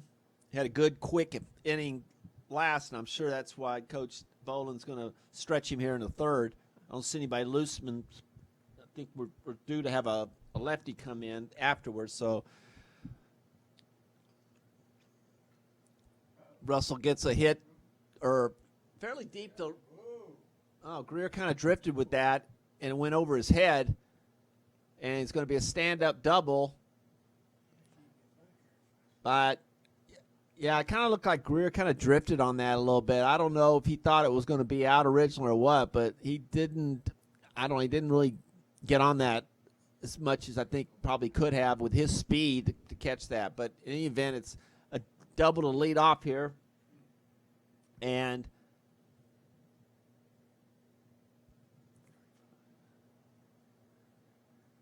I believe this is Cooper Roberts.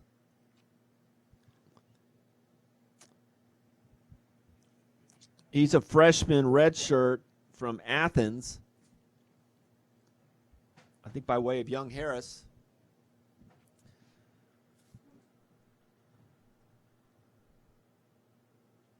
Russell throws the off-speed pitch low and outside for a ball, 1-0.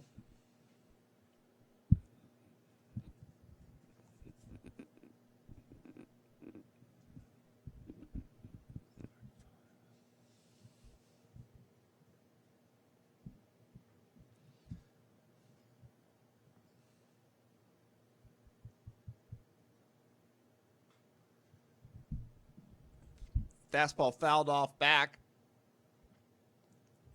So it evens the count at 1-1.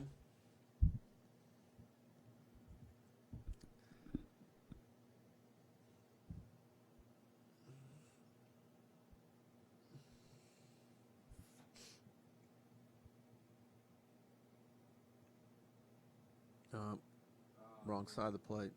Tried for the pickoff move and just threw it to the wrong side of the base. Weaver was trying to come in on a daylight play, and that's where, as a pitcher, you want to turn and deliver on the inside, on that third base side of second base, so Weaver can come in, bang, bang, and he got it on the first base side and just a little bit more area for Weaver to get to. He couldn't get there fast enough. So advanced to third here with nobody out. Curveball up. 2-1.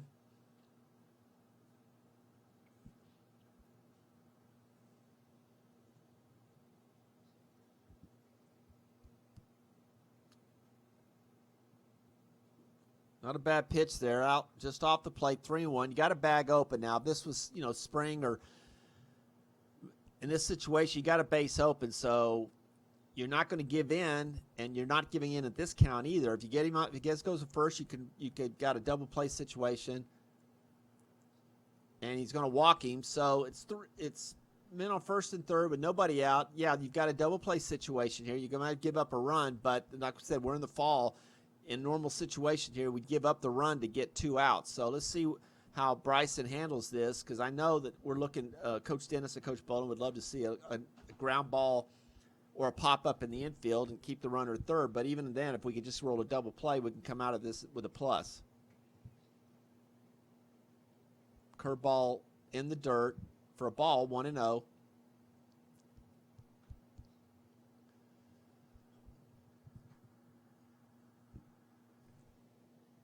Tanner Hill, I believe, is the batter here for the Cougars.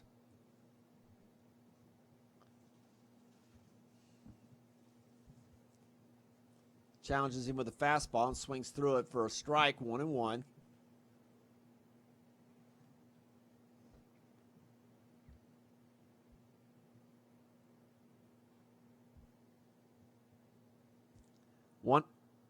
One and one. Oh, nice changeup. Nice changeup there. He's showing a nice changeup in his outing here, and he's got way out in front. So it's 1-2. Wouldn't be surprised if he came back with that again. If it's down low, you don't want to get it up, but they're way out in front because he's got that plus fastball. Tries it again. He got it up though. He got the curveball up, and it's gonna cost him a run if he drifts with it here. Holton gets it and gets it back in, but it'll cost him a run. He just got that curveball up in the hitting zone a little bit and gave the batter an opportunity to do what he needed to do, was get the ball in the outfield. So we got one out with a man on first. Got to make it 5-1. And that will bring up number 10. Shows this will be Bryce Jenkins. So Bryce pitches as well as plays outfield, so he's going to get a bat here. Looked like that was trying to be a push bunt or whatever. The half hit, he didn't really know, like he was uncertain what he wanted to do with that, either bunt or hit. But he's behind now, 0-1. Runner on first with one out. Good snap throw by Russell.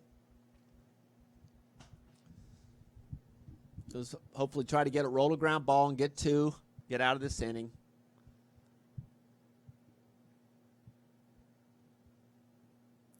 Good fastball on the black for a strike, 1-1.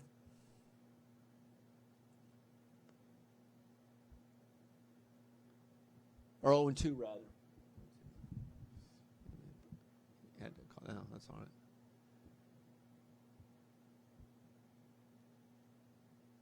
Nice. That's a nice off-speed pitch on 0-2. He must have just missed low. 1-2. Good off-speed pitch. Took a little bit off it.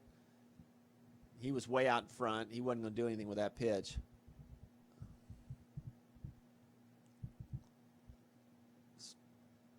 Curveball on the black for, I believe he called it strike. Yeah, so that's a strike. That was a good pitch. I mean, it could have been the one before that as well. So that was a good sequence there by Bryson. So we got two outs now.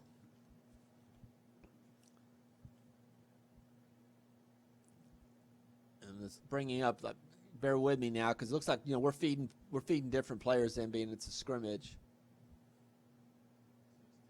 Number 16, Alex Coulter. Alex is a local kid as well, played at Heritage out of Ringgold. He is a sophomore, so he must be a returning player. We got two outs here.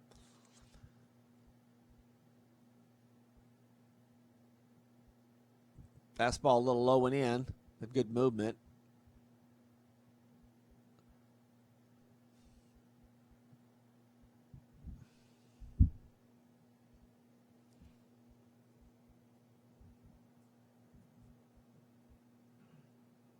Fastball up, 2-0. Needs to get back in the zone here. He's done a good job of getting ahead of hitters. And this is kind of where, once again, you're learning to pitch at the next level coming out of high school, and you got to stay focused on what you're trying to do with each pitch. And it's easy to sometimes get off the rail in a short time, and it's 3-0 now. So you don't want to give in, but you do want to come in the zone. He's got a good plus fastball. You want to come in and challenge him. There you go. 3-1 strike down the middle, 3-1. That'd be a good time here if you wanted to come in with that changeup that he's shown that he's able to throw. Take either something off your fastball or come in with a deep changeup. Fastball in, so he's taking the count full, 3-2. So you just want to come in, challenge him.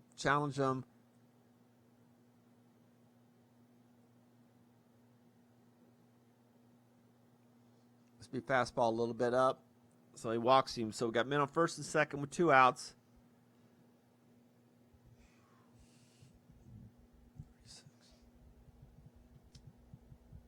That's going to bring up Gavin Hollis, another local kid from Ringgold, redshirt freshman.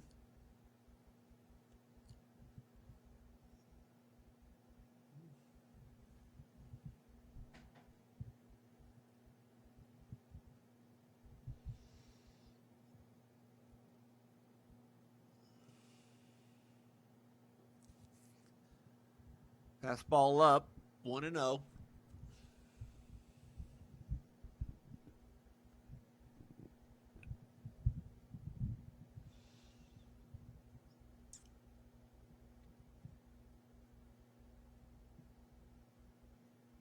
You got to step off here. So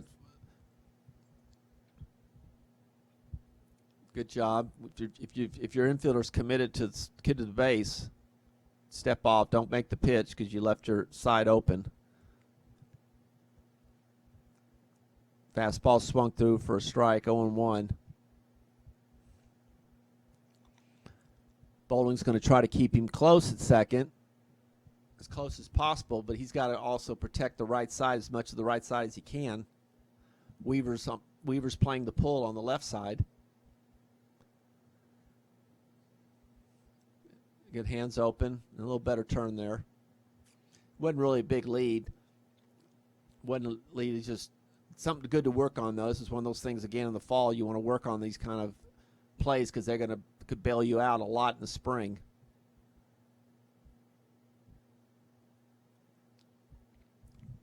Off-speed pitch buried in the dirt for a ball, 2-1.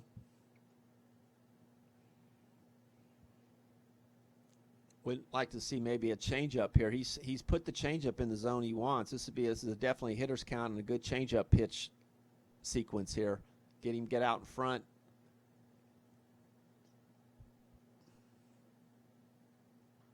See, he came in with a fastball, and he just got enough of it to take it through the middle for a base hit, and that'll score a run. I believe that'll make it 6-1 now. Got the fastball. He got in on him a little bit, but he was able to get enough of it through the zone that he could get it through the middle.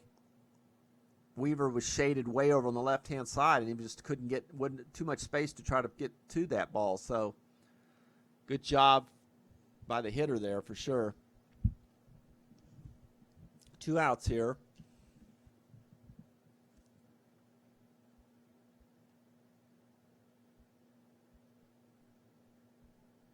Pick-off play, good chance. He was safe. But good quick turn by. Is that Basham now behind the plate? I can't tell. I don't think it's Piskus anymore. Okay, Logan Smith. Okay, we've changed catchers. I just didn't see the number because I could tell it wasn't Piskus anymore. I think the ball. Yeah, I think we had a ball in the first pitch, and I'll let you know who the hitter is in a minute because I can't see the number. I think it's number 11. If it is, it's Blake Bryan. Fouled off. Yes, that's number 11, Blake Bryan, another redshirt freshman from Ringgold again. Cleveland State's got quite a few players from the Ringgold, North Georgia area, which makes sense of the proximity.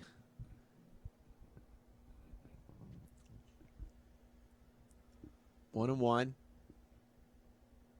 Took a little bit off the curveball, and that's a strike. It was 0-2, so that's a caught looking. It took a little bit off, and good job by Bryson Russell. We did give up a run, but overall I think that was a really good outing by Bryson. So we're going to move in here to the top of the 8th. I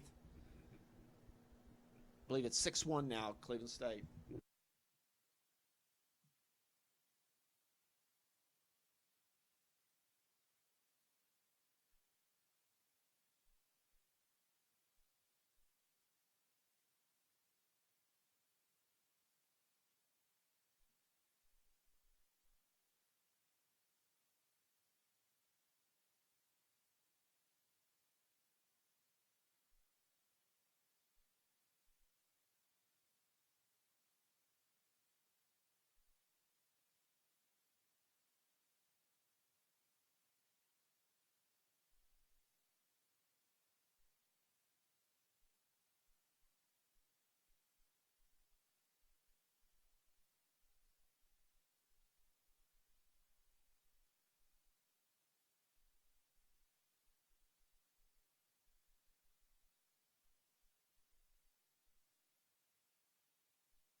Logan Smith grounded out to the pitcher, makes it 1 out in the inning. Branson Bowling now hitting, count is 1 out.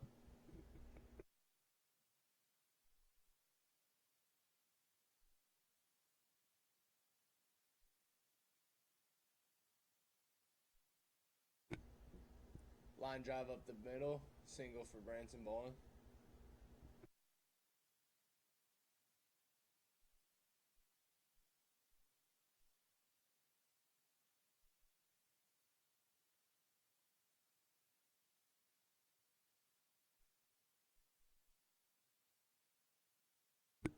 Now batting Alan Greer.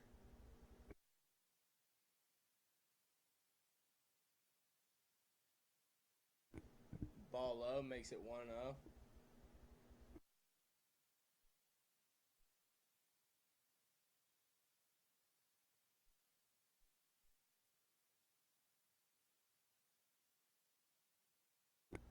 Pickoff attempt is successful.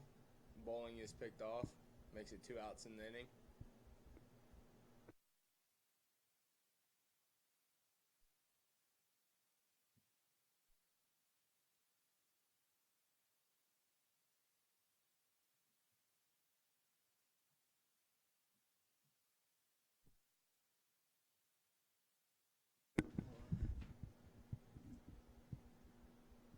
And we're back here. We got Alan Greer up.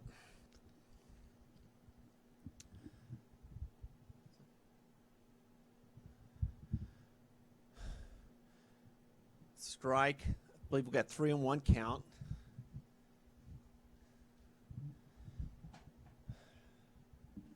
So I think Clemens is still on the mound. And a fastball. It gets in on his hands, and he's going to pop it up, and it's going to be a quick inning for Cleveland State. And we're going to move into the, I believe, the 8th. And we'll have a new pitcher here. Zach Bordelon. Zach's a lefty all the way from Katy, Texas, in my neck of the woods, just outside of Houston. He's a lefty, he's a freshman, came by way of TCS school up in Dallas. It's a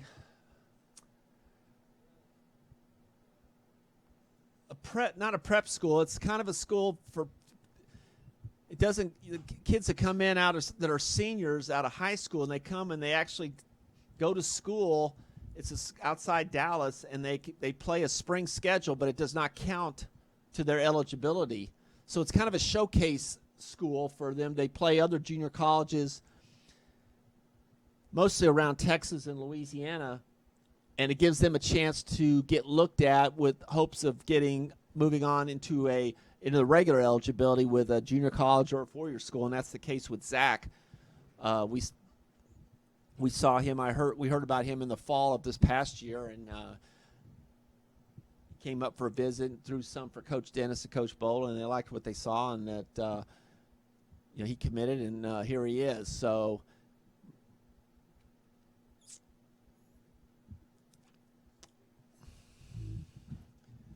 I believe the lineup looks about the same, exception of the catcher who last inning was Logan Smith, who's a freshman out of Gallatin. But Weaver's at short. I believe Bowling's still at second. Satisky's still at first. Cooper at third. Bluebaugh, Greer. And I believe Holton. Yeah, Holton's still in right field. So here we go. I believe it's the top, might be the top of the ninth. We're going to play through anyway, so Bordelon comes in with a fastball on the inside for a strike. Nice pitch. Get ahead here of number 2, Courtney Payne.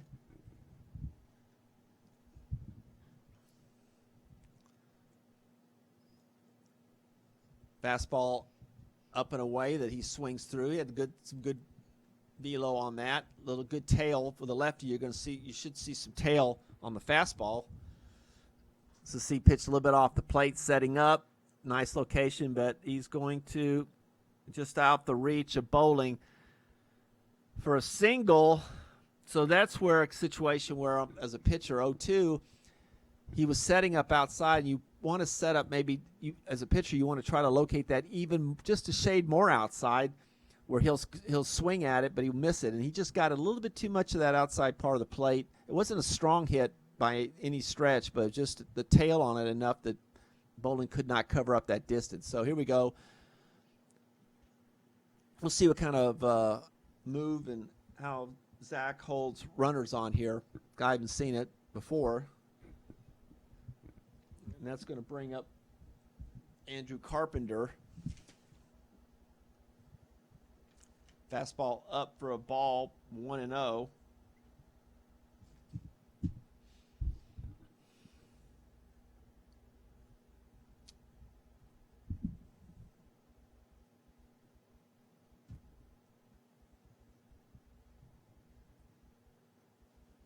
Spiked and through the legs of Smith. Moves the runner to second base.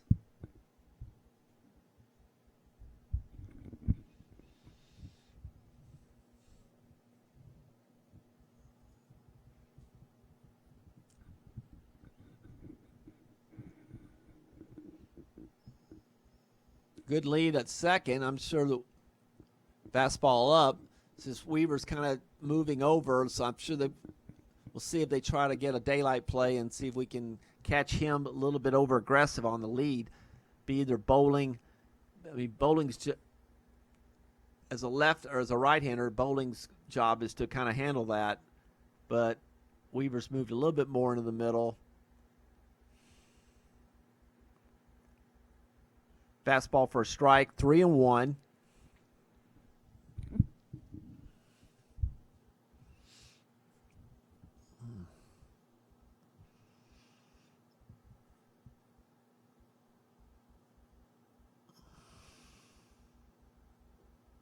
Fastball up and out of the zone for a ball. So we got 1-2, or middle, first and second, nobody out. For number 15, Lance Dockery.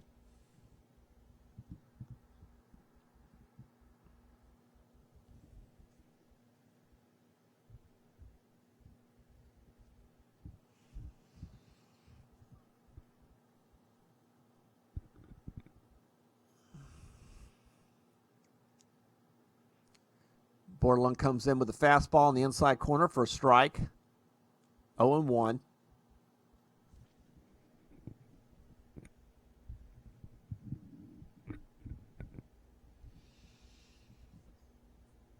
Daylight. Oh. Bowling handed out, wanted the throw, but Bordelon didn't catch it quick enough, and it's dangerous because then it leaves the whole right side open. So it's all timing. That's all timing plays between the pitcher and the second or short on that, and one of those things that hopefully you work on a lot during the spring and fall and spring, and you get comfortable with that, especially from the pitching side.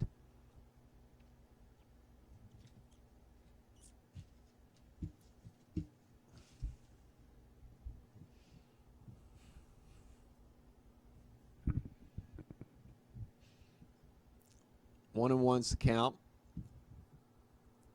Get that. Curveball up high for a ball, 2-1.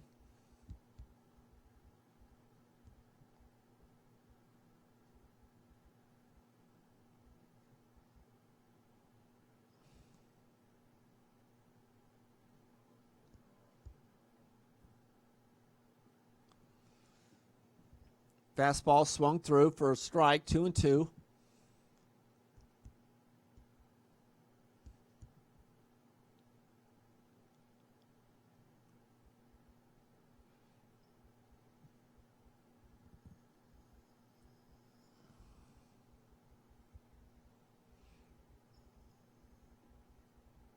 Fastball up and in a little bit for a ball, 3-2.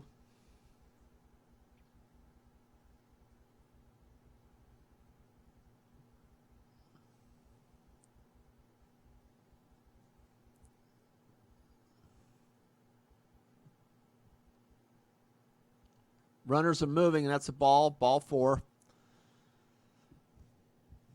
So that loads the bases now. And that'll bring up number 30, Alex Ray. Alex is a sophomore from Franklin, Tennessee. Left-handed side. Swings from the left-hand side. And so we'll see what Zach can do here with a lefty-lefty matchup. He needs to get the ball in the zone. Now he's got nowhere to place him. Strike on the off-speed pitch. 0-1.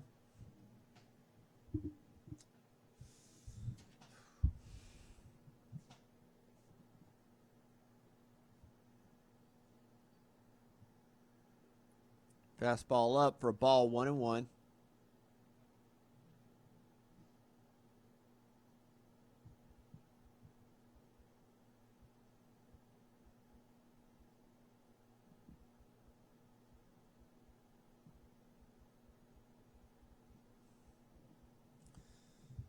Fastball out, just off the plate, 2-1.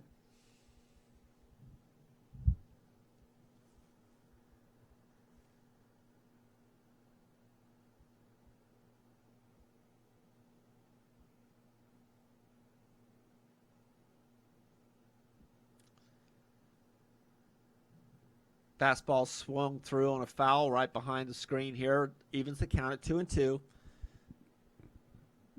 Zach wants to come in here. It's a 2-2. You don't want to drag to 3-2, so he's going to come in here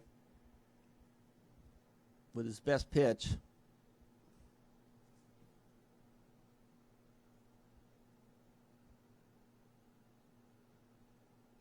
And he rolls a ground ball to Weaver, forced to go to first. Nice play by Satiski.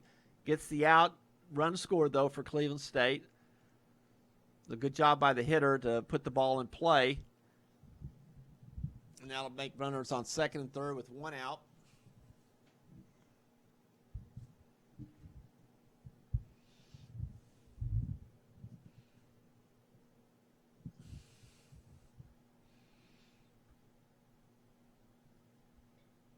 Fastball ripped into left field. That's going to probably bring both of them in. Yeah, good speed there. Throw in to Cooper. He'll hold it. 2 more runs will come in. So that's 3 runs now. I believe that'll make it 9-1. Cleveland State. We still have 1 out here with a runner on first base. And that'll bring Tanner Hill up to the plate.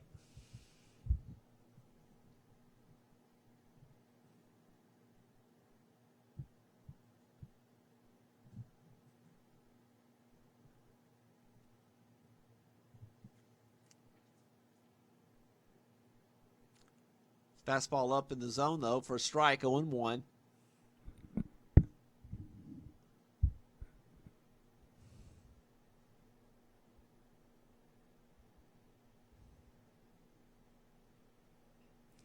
There's a ground ball. Let's see if Bolden can turn it. Weaver, a little off there. Good turn by Weaver, and he got him. That was a nice turn by Weaver. That throw was a little bit off. He did a good job of getting it in quick release, and Tigers get the double play ball. Cleveland State scores 3, though, and we'll move, I think, into the top or the bottom of the 9th inning. New pitcher coming up. I'll tell you about him when we come back.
And we'll move into what I believe is the bottom of the ninth inning now. New pitcher for Cleveland State. Lefty, number, I believe it's 37. That would, according to the roster here, would make it Dayton Wisley. Dayton is a freshman from Coalinga, California. Far away, all the way over here on this side of the country. So we'll see what he's got to offer here.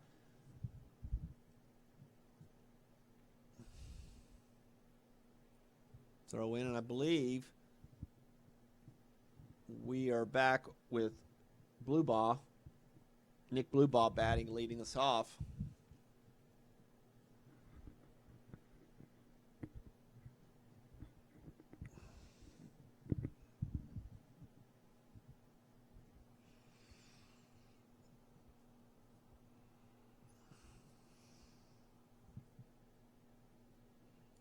Fastball in for a strike.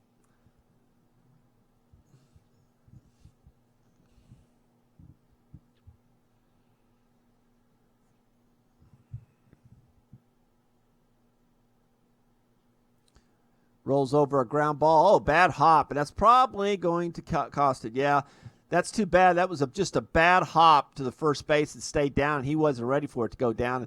And now we've got a runner on first. So a bad break for Cleveland State there. Good break for Chad State. Maybe get something going here, get some offense. That's going to bring up first baseman Eddie Satisky.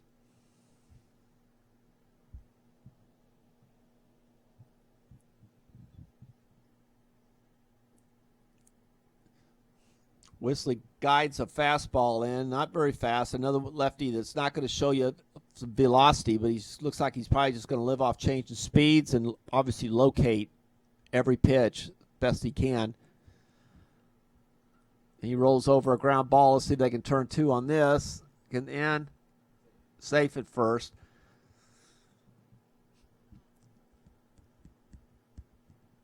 So we got one out, still with a man on first, and that'll bring up Jacob Holton, playing right field today.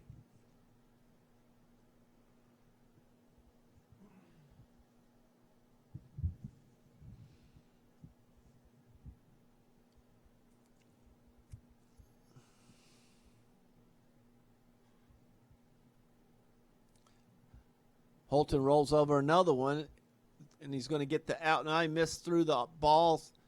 And he's going to, bad throw to first, going to put runners on first and third. And that's going to bring up Bass Cooper, who will come back swinging on the right-hand side.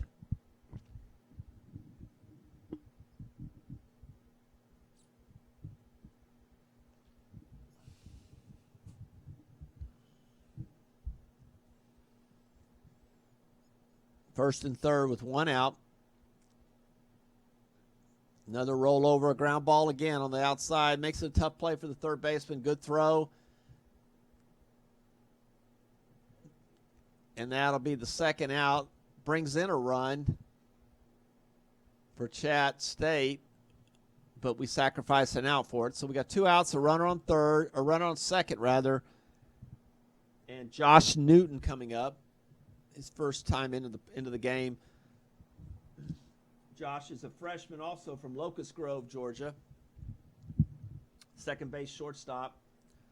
So he's going to get a crack here against the lefty, Dayton Wisley.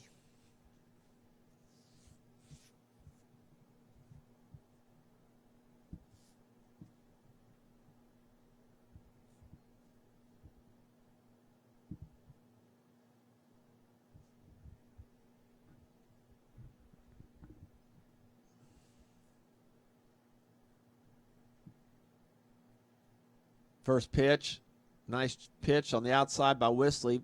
Threw it exactly where the catcher was setting up.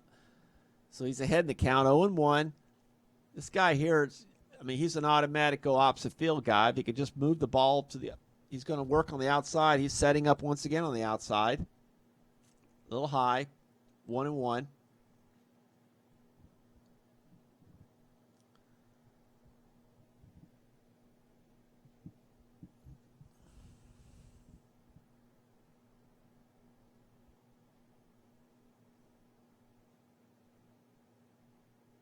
Curveball down the dirt for a ball, 2-1. Newton's ahead in the count now.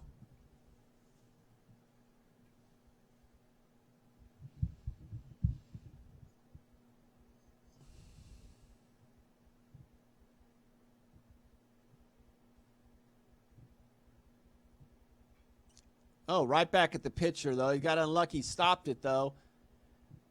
And that'll be an out. That's a good swing by Newton. He was just unfortunately hit right enough that the pitcher out of defensive was able to knock it down. Took his glove off. So that'll do it for the Tigers, though. So we do get a run, and we'll move into the top of the 10th, I believe.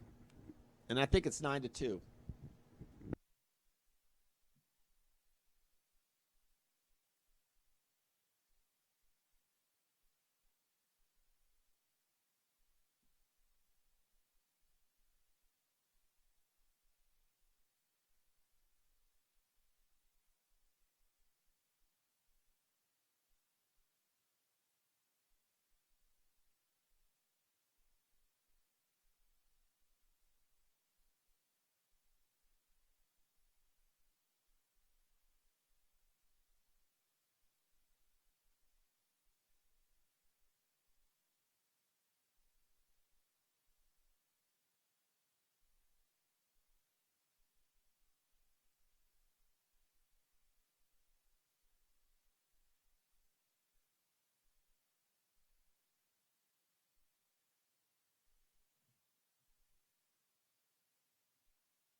And we'll move into, I believe, the top of the 10th now. We've got a new pitcher for the Tigers, and it's going to be Jack Fentress.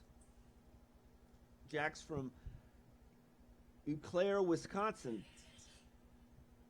He's actually a catcher, right-handed pitcher. He's a freshman, all the way up from Wisconsin. Tall right-hander.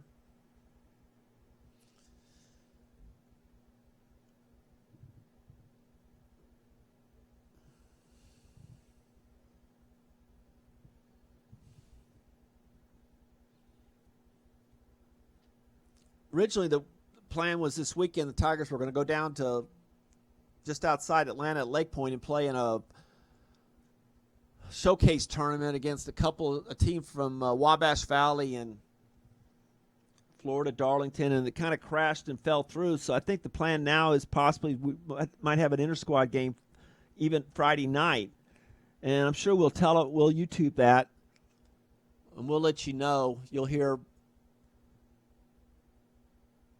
when that's going to happen through social media. And there's a base hit up the middle on the first pitch. Good healthy turn, make a turn. That was number 10, Bryce Jenkins. So the Cougs got a runner on to start, and that'll bring up number 16, Alex Coulter. So for those that are following Chat State, you'll find out through social media or otherwise. But I believe the plan is right now you'll probably see us have an inter-squad game Friday afternoon, late afternoon, possibly in the evening. And Saturday will remains to be seen. There's a steal, good jump by the runner, and he's going to be in. Pretty good jump by the runner Jenkins, and he'll steal that base.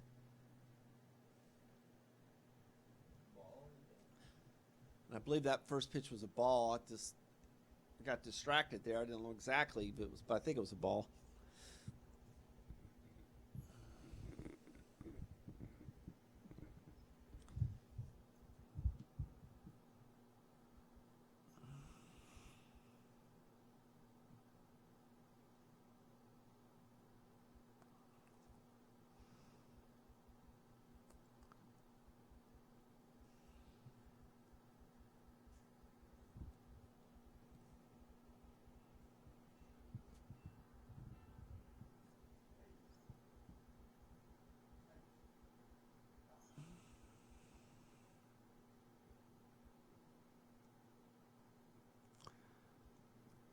Curveball inside for a ball. Runs it, I believe, to 2-0.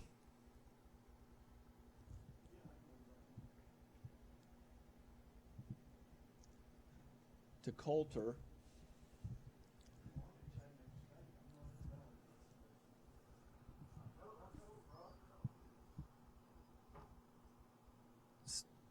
spin and throw. Pickoff play was a little bit late, but once again, I don't think still working on that. It's good to do that in game situations just to get used to that type of play there.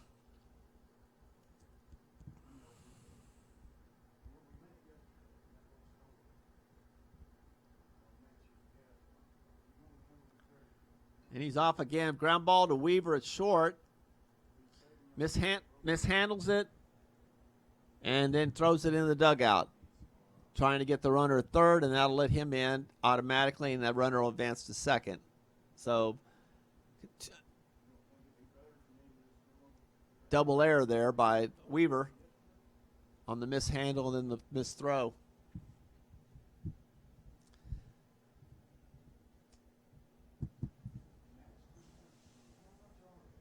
And that'll bring up,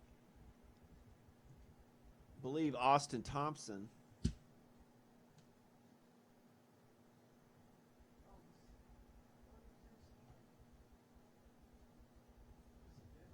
Oh, no, number 36, rather. I'm sorry. Number 36, Gavin Hollis. Gavin Hollis. I apologize for that. So we got a ball one for Fentress.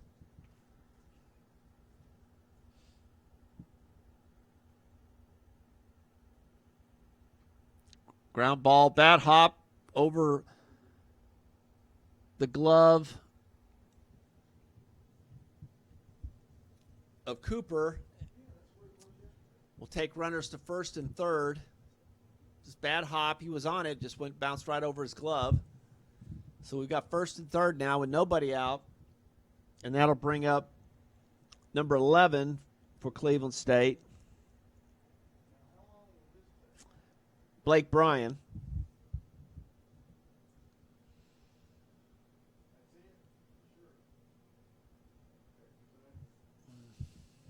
Runners off, pitches outside. Good throw, and that'll get the runner second. I don't know why the runner third wasn't running. That was a good throw by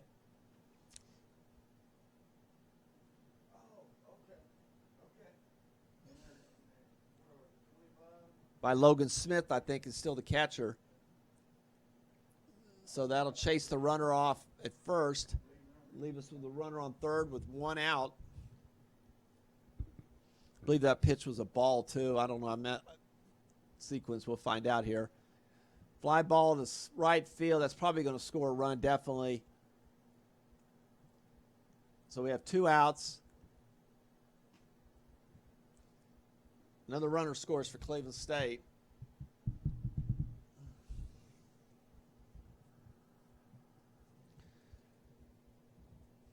And that'll bring up number 2, Courtney Payne again.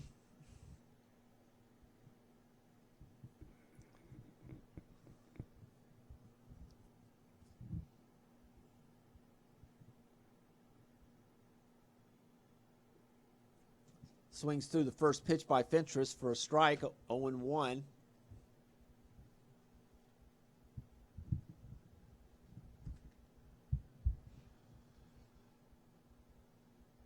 Looked like a change-up, took a little bit off the fastball down low. He swung through it for a strike, 0-2, 2 outs.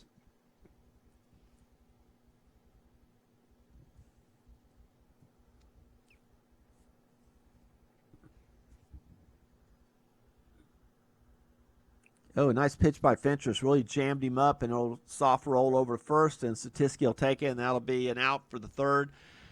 End of the inning there, and we'll move to the bottom of the 10th.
All right, we'll move in here. I think the bottom of the 10th inning. Maury Weaver's going to get us going. It'd be nice to show some offense here for the Tigers the last couple innings here.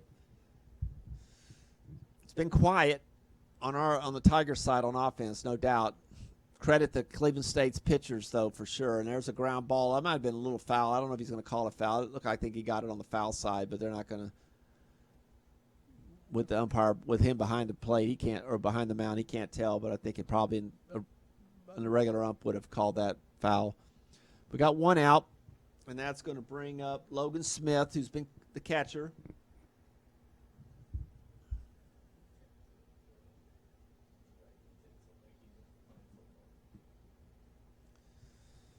First pitch is a strike. You know, I credit the Cleveland State pitchers. I mean, with except the lefties for sure are not velocity guys, but they have moved the ball around the plate, and that's a winning combination there, especially now when you beat the ball on the ground, just like Smith just did, and you got 2 outs. I mean, you just move the ball around the plate and let the other team pound the ball in the dirt and let your defense do the work. And that's exactly what at least the lefties that we've seen today have done a good job of that. And that's going to bring up Branson Bowling.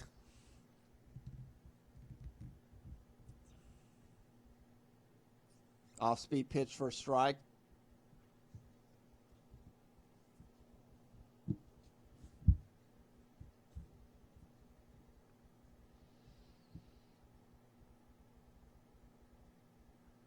He lost the off-speed pitch and buried it into the back of Branson for a hit-by-pitch, and that'll bring Alan Greer up here with 2 outs. Let's watch this. I'm sure we'll see a little, maybe a hit and run, we'll see some movement, because I'm sure Coach Dennis is going to want to see how Greer handles the hit and run or some off-speed, drive it into right field. So let's watch and see about Bowling's running. I'd be very shocked if he wasn't, at least on the first couple of weeks. We're not going to get a chance. This might be tough if Greer can get down the line, but no, not quite fast enough. Greer grounds out, and that's a quick inning for Wisley. And we'll move in the top of the 11th. Cleveland State ahead. I think right now, it's about 9 or 10 to 1, but they're definitely far ahead.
And here we go now.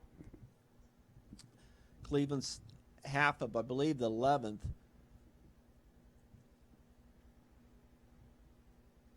Fentress is back out for his second inning.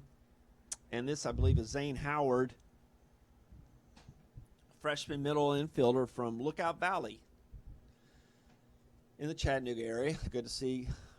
Got a handful of guys from the Chattanooga high school area here. I think we got 1-1 count.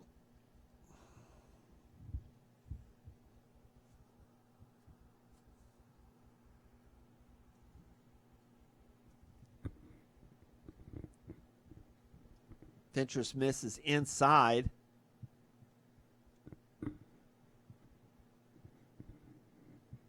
2-1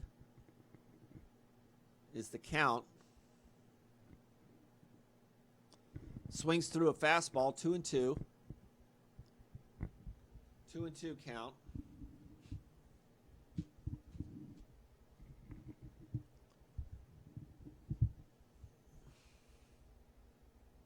And a ground ball to second base. Bowley takes it easy with a nice throw to first. You got a quick out to first, so good job by Fentress.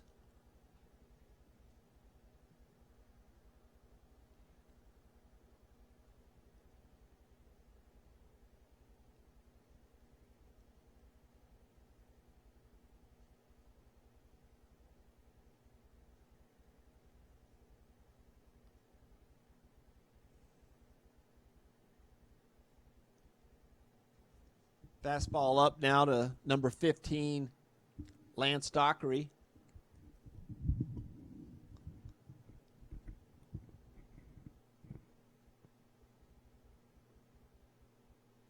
Fastball up for a ball, 1-1.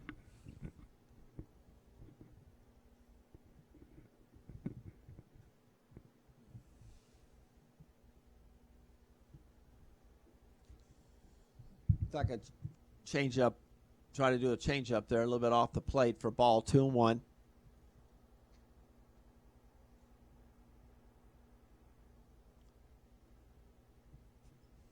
Fastball misses inside, so runs the count to 3-1.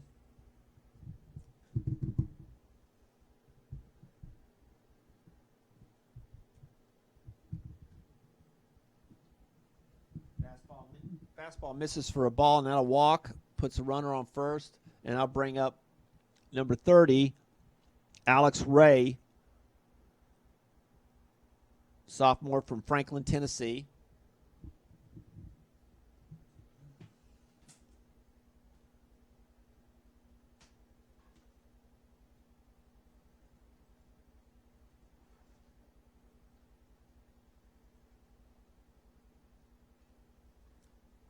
Ground ball to first base. Satiski takes it for the throw.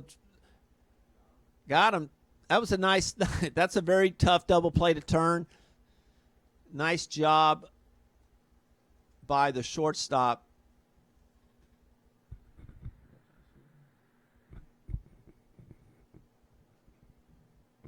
In any event, that'll clean out the inning there. Tigers will move into the bottom of the 11th.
I'm going to move into the bottom of the 11th, and with the new pitcher here, Brennan Davis for Cleveland State. Fastball, I think it's a ball. Didn't get a real reaction from our ump behind the mound, so we'll assume that was a ball. And that's Nick Bluebaugh up at the plate for the Tigers. Another off speed or fastball that just off the plate again. So I think it runs the count to 2-0. Yeah, Brennan Davis, redshirt sophomore from probably a transfer from Carson Newman. He's from Corryton, Tennessee. I'm sorry. Played at Gibbs High School just outside of Knoxville. And the paper shows here he might have transferred from Carson Newman last year.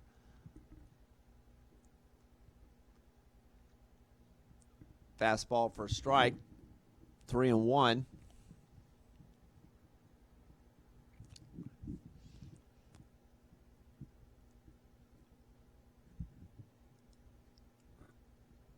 And that'll be a walk for Nick. Move him to first, and that'll bring up Eddie Satiski. Here with nobody out in the bottom of the 11th inning here of this. I believe it's going to be a 12-inning scrimmage.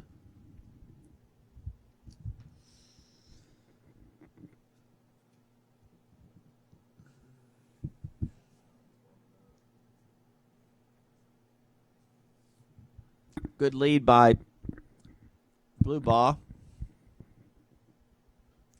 Grounder to short. Oh, bad hop there. That was a bad hop. It's kind of one that messed your face up there. Got him at first base. That hop took away the double play chance and leaves Bluebaugh in second. One out here, and that'll bring up Jacob Holton, who's been batting in the 5-hole today. Right field.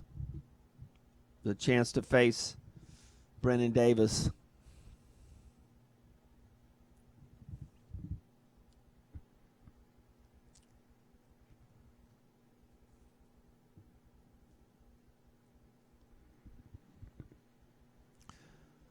Off-speed pitch bounces off the catcher up to the backstop. Will give Bluebaugh the opportunity to advance to third. 1-0 here with one out.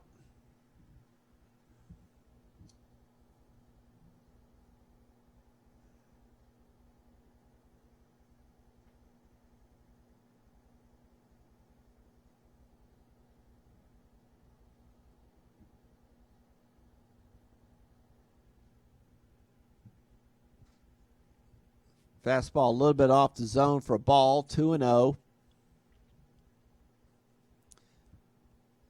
Had some tail on it and just tailed off the plate a little bit. Holton didn't buy on it. 2-0 is the count here. Here's the pitch. Fastball.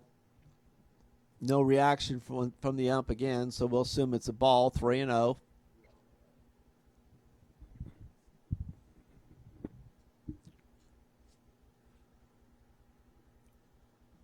Nice easy fastball in. Cripple pitch for a strike. 3-1.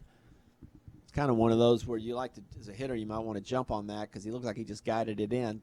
We'll see what he's going to come inside now on Holton. Good pitch off his foot. That was off his foot. That didn't feel good. Full count now.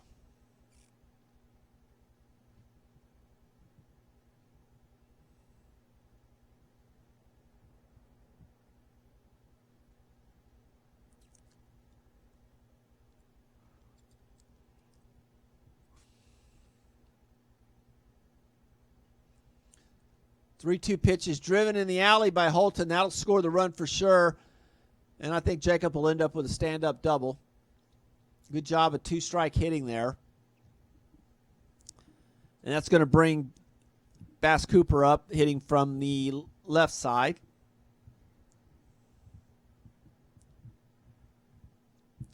One out here in the bottom of the 11th. Still trying to get some things done offensively for the Tigers.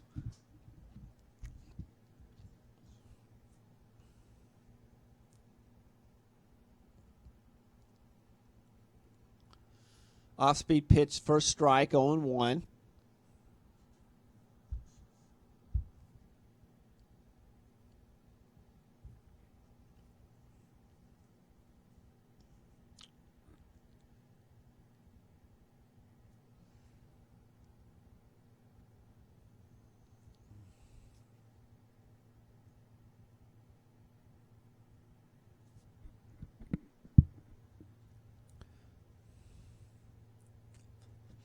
Off-speed pitch had Bass out front. I think it was a ball.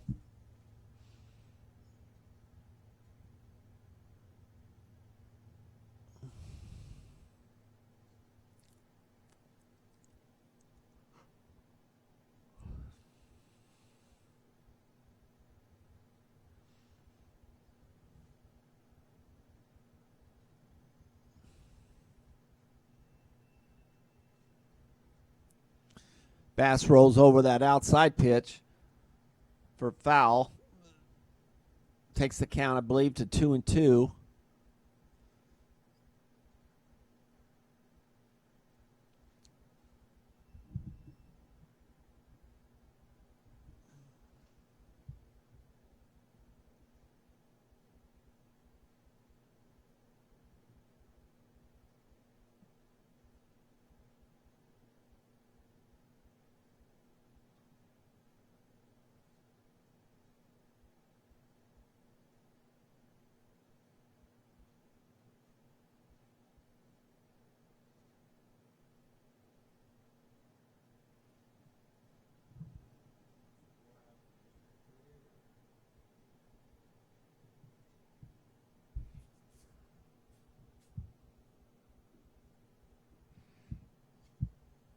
Fastball for the outside corner for strike. I believe Cooper struck out. I missed that sequence. I apologize. So we got 2 outs now with Chat State. Fastball down low, 1-1.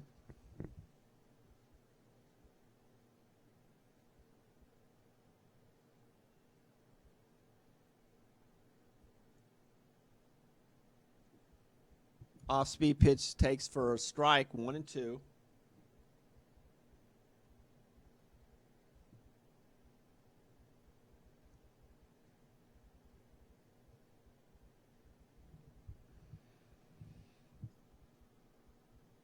Curveball in the dirt for a ball, 2-2.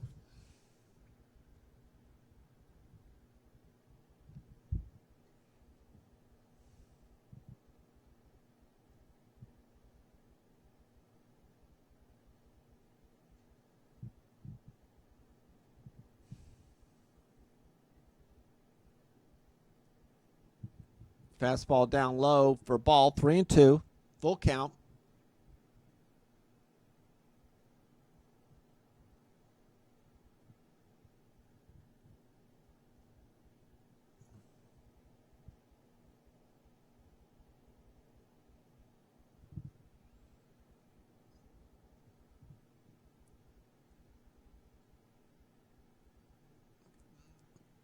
Fastball fouled off in front of the plate. Leaves the count still at 3-2.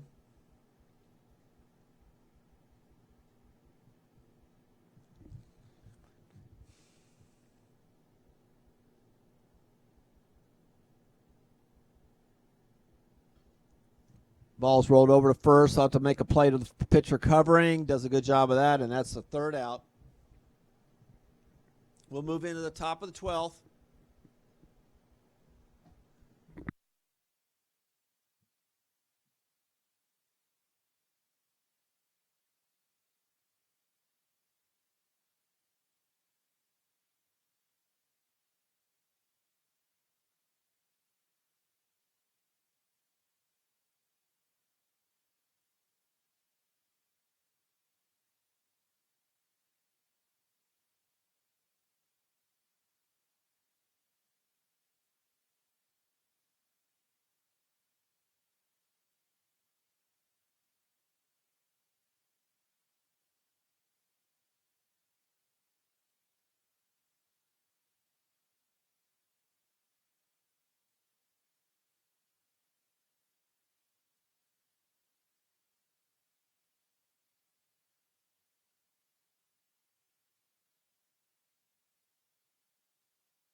And we'll move into the top of the 12th.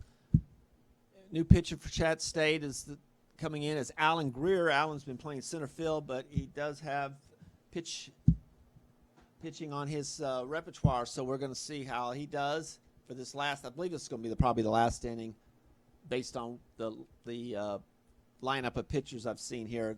This could be the last inning. So Alan's up to pitch, and he'll be facing number 15, Lance Dockery.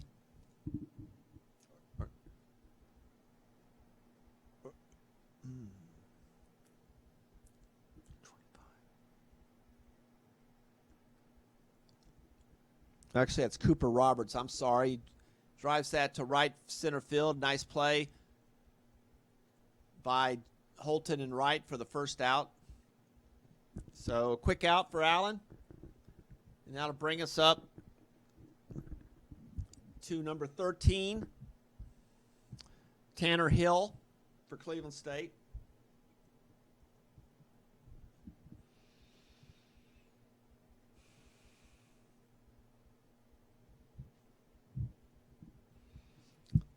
Fastball outside on the corner for Allen for a strike, or I think he called it a strike. I don't know. I'm not sure there, but any event, Greer comes in with an off-speed pitch, jams him and fouls off for a strike. 1-1.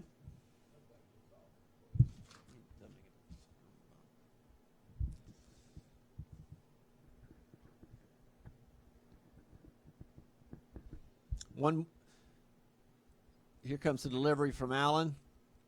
Fastball kind of in the dirt there for a ball. 2-1.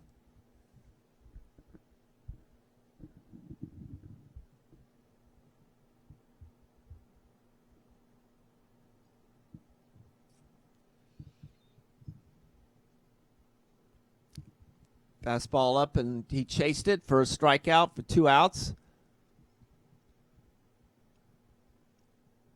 And that'll bring up number 10, Bryce Jenkins for Cleveland State. 2 outs here in the top of the 12th.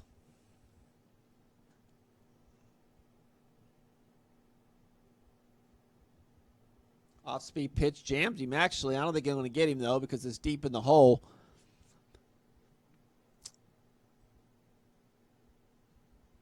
And we'll call that a base hit. Here with 2 outs. Now to bring number 16 up, Alex Coulter.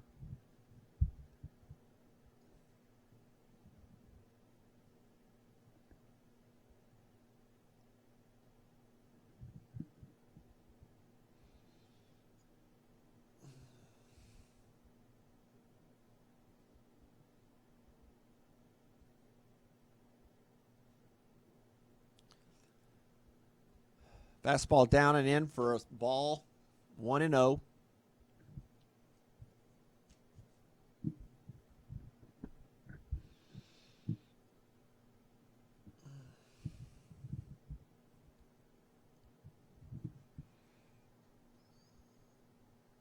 Curveball in the dirt, but he chased it for a strike. 1-1.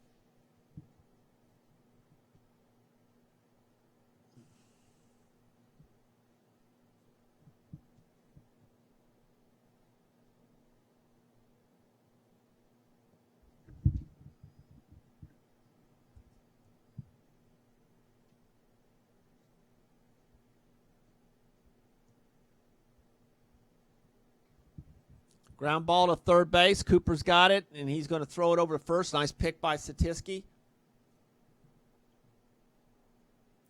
And that's a quick inning for Allen. We'll move into the bottom of the 12th for Chat State.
And that's the first out for Chat State here in the bottom of the 12th, which I believe is going to be the last inning here.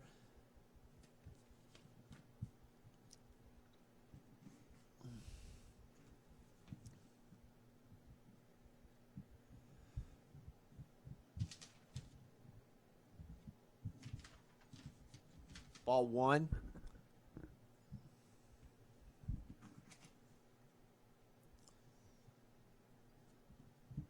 Pitching for Cleveland State is number 12, Bradley Hayes. Came in for this last inning. 2-0 is the count. Hard hit ground ball. Nice stop by third baseman. High throw, but he got him in time. That was Logan Smith. That brings up 2 outs here, and that'll bring us up to Branson Bowling, leadoff hitter for Chat State.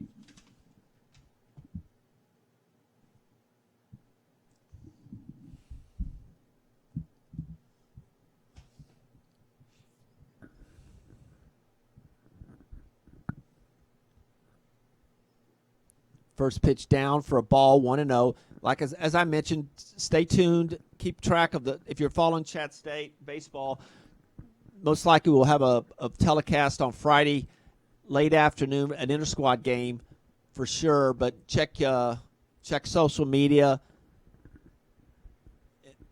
through the program, and we'll let you know. But chances are there will be an inter-squad game Friday late afternoon, early evening. We'll be under the lights. So.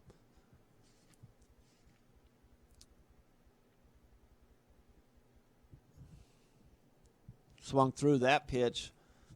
Bowling did.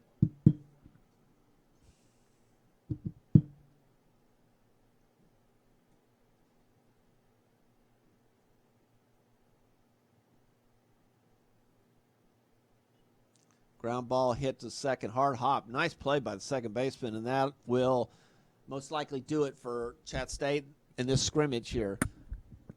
Once again,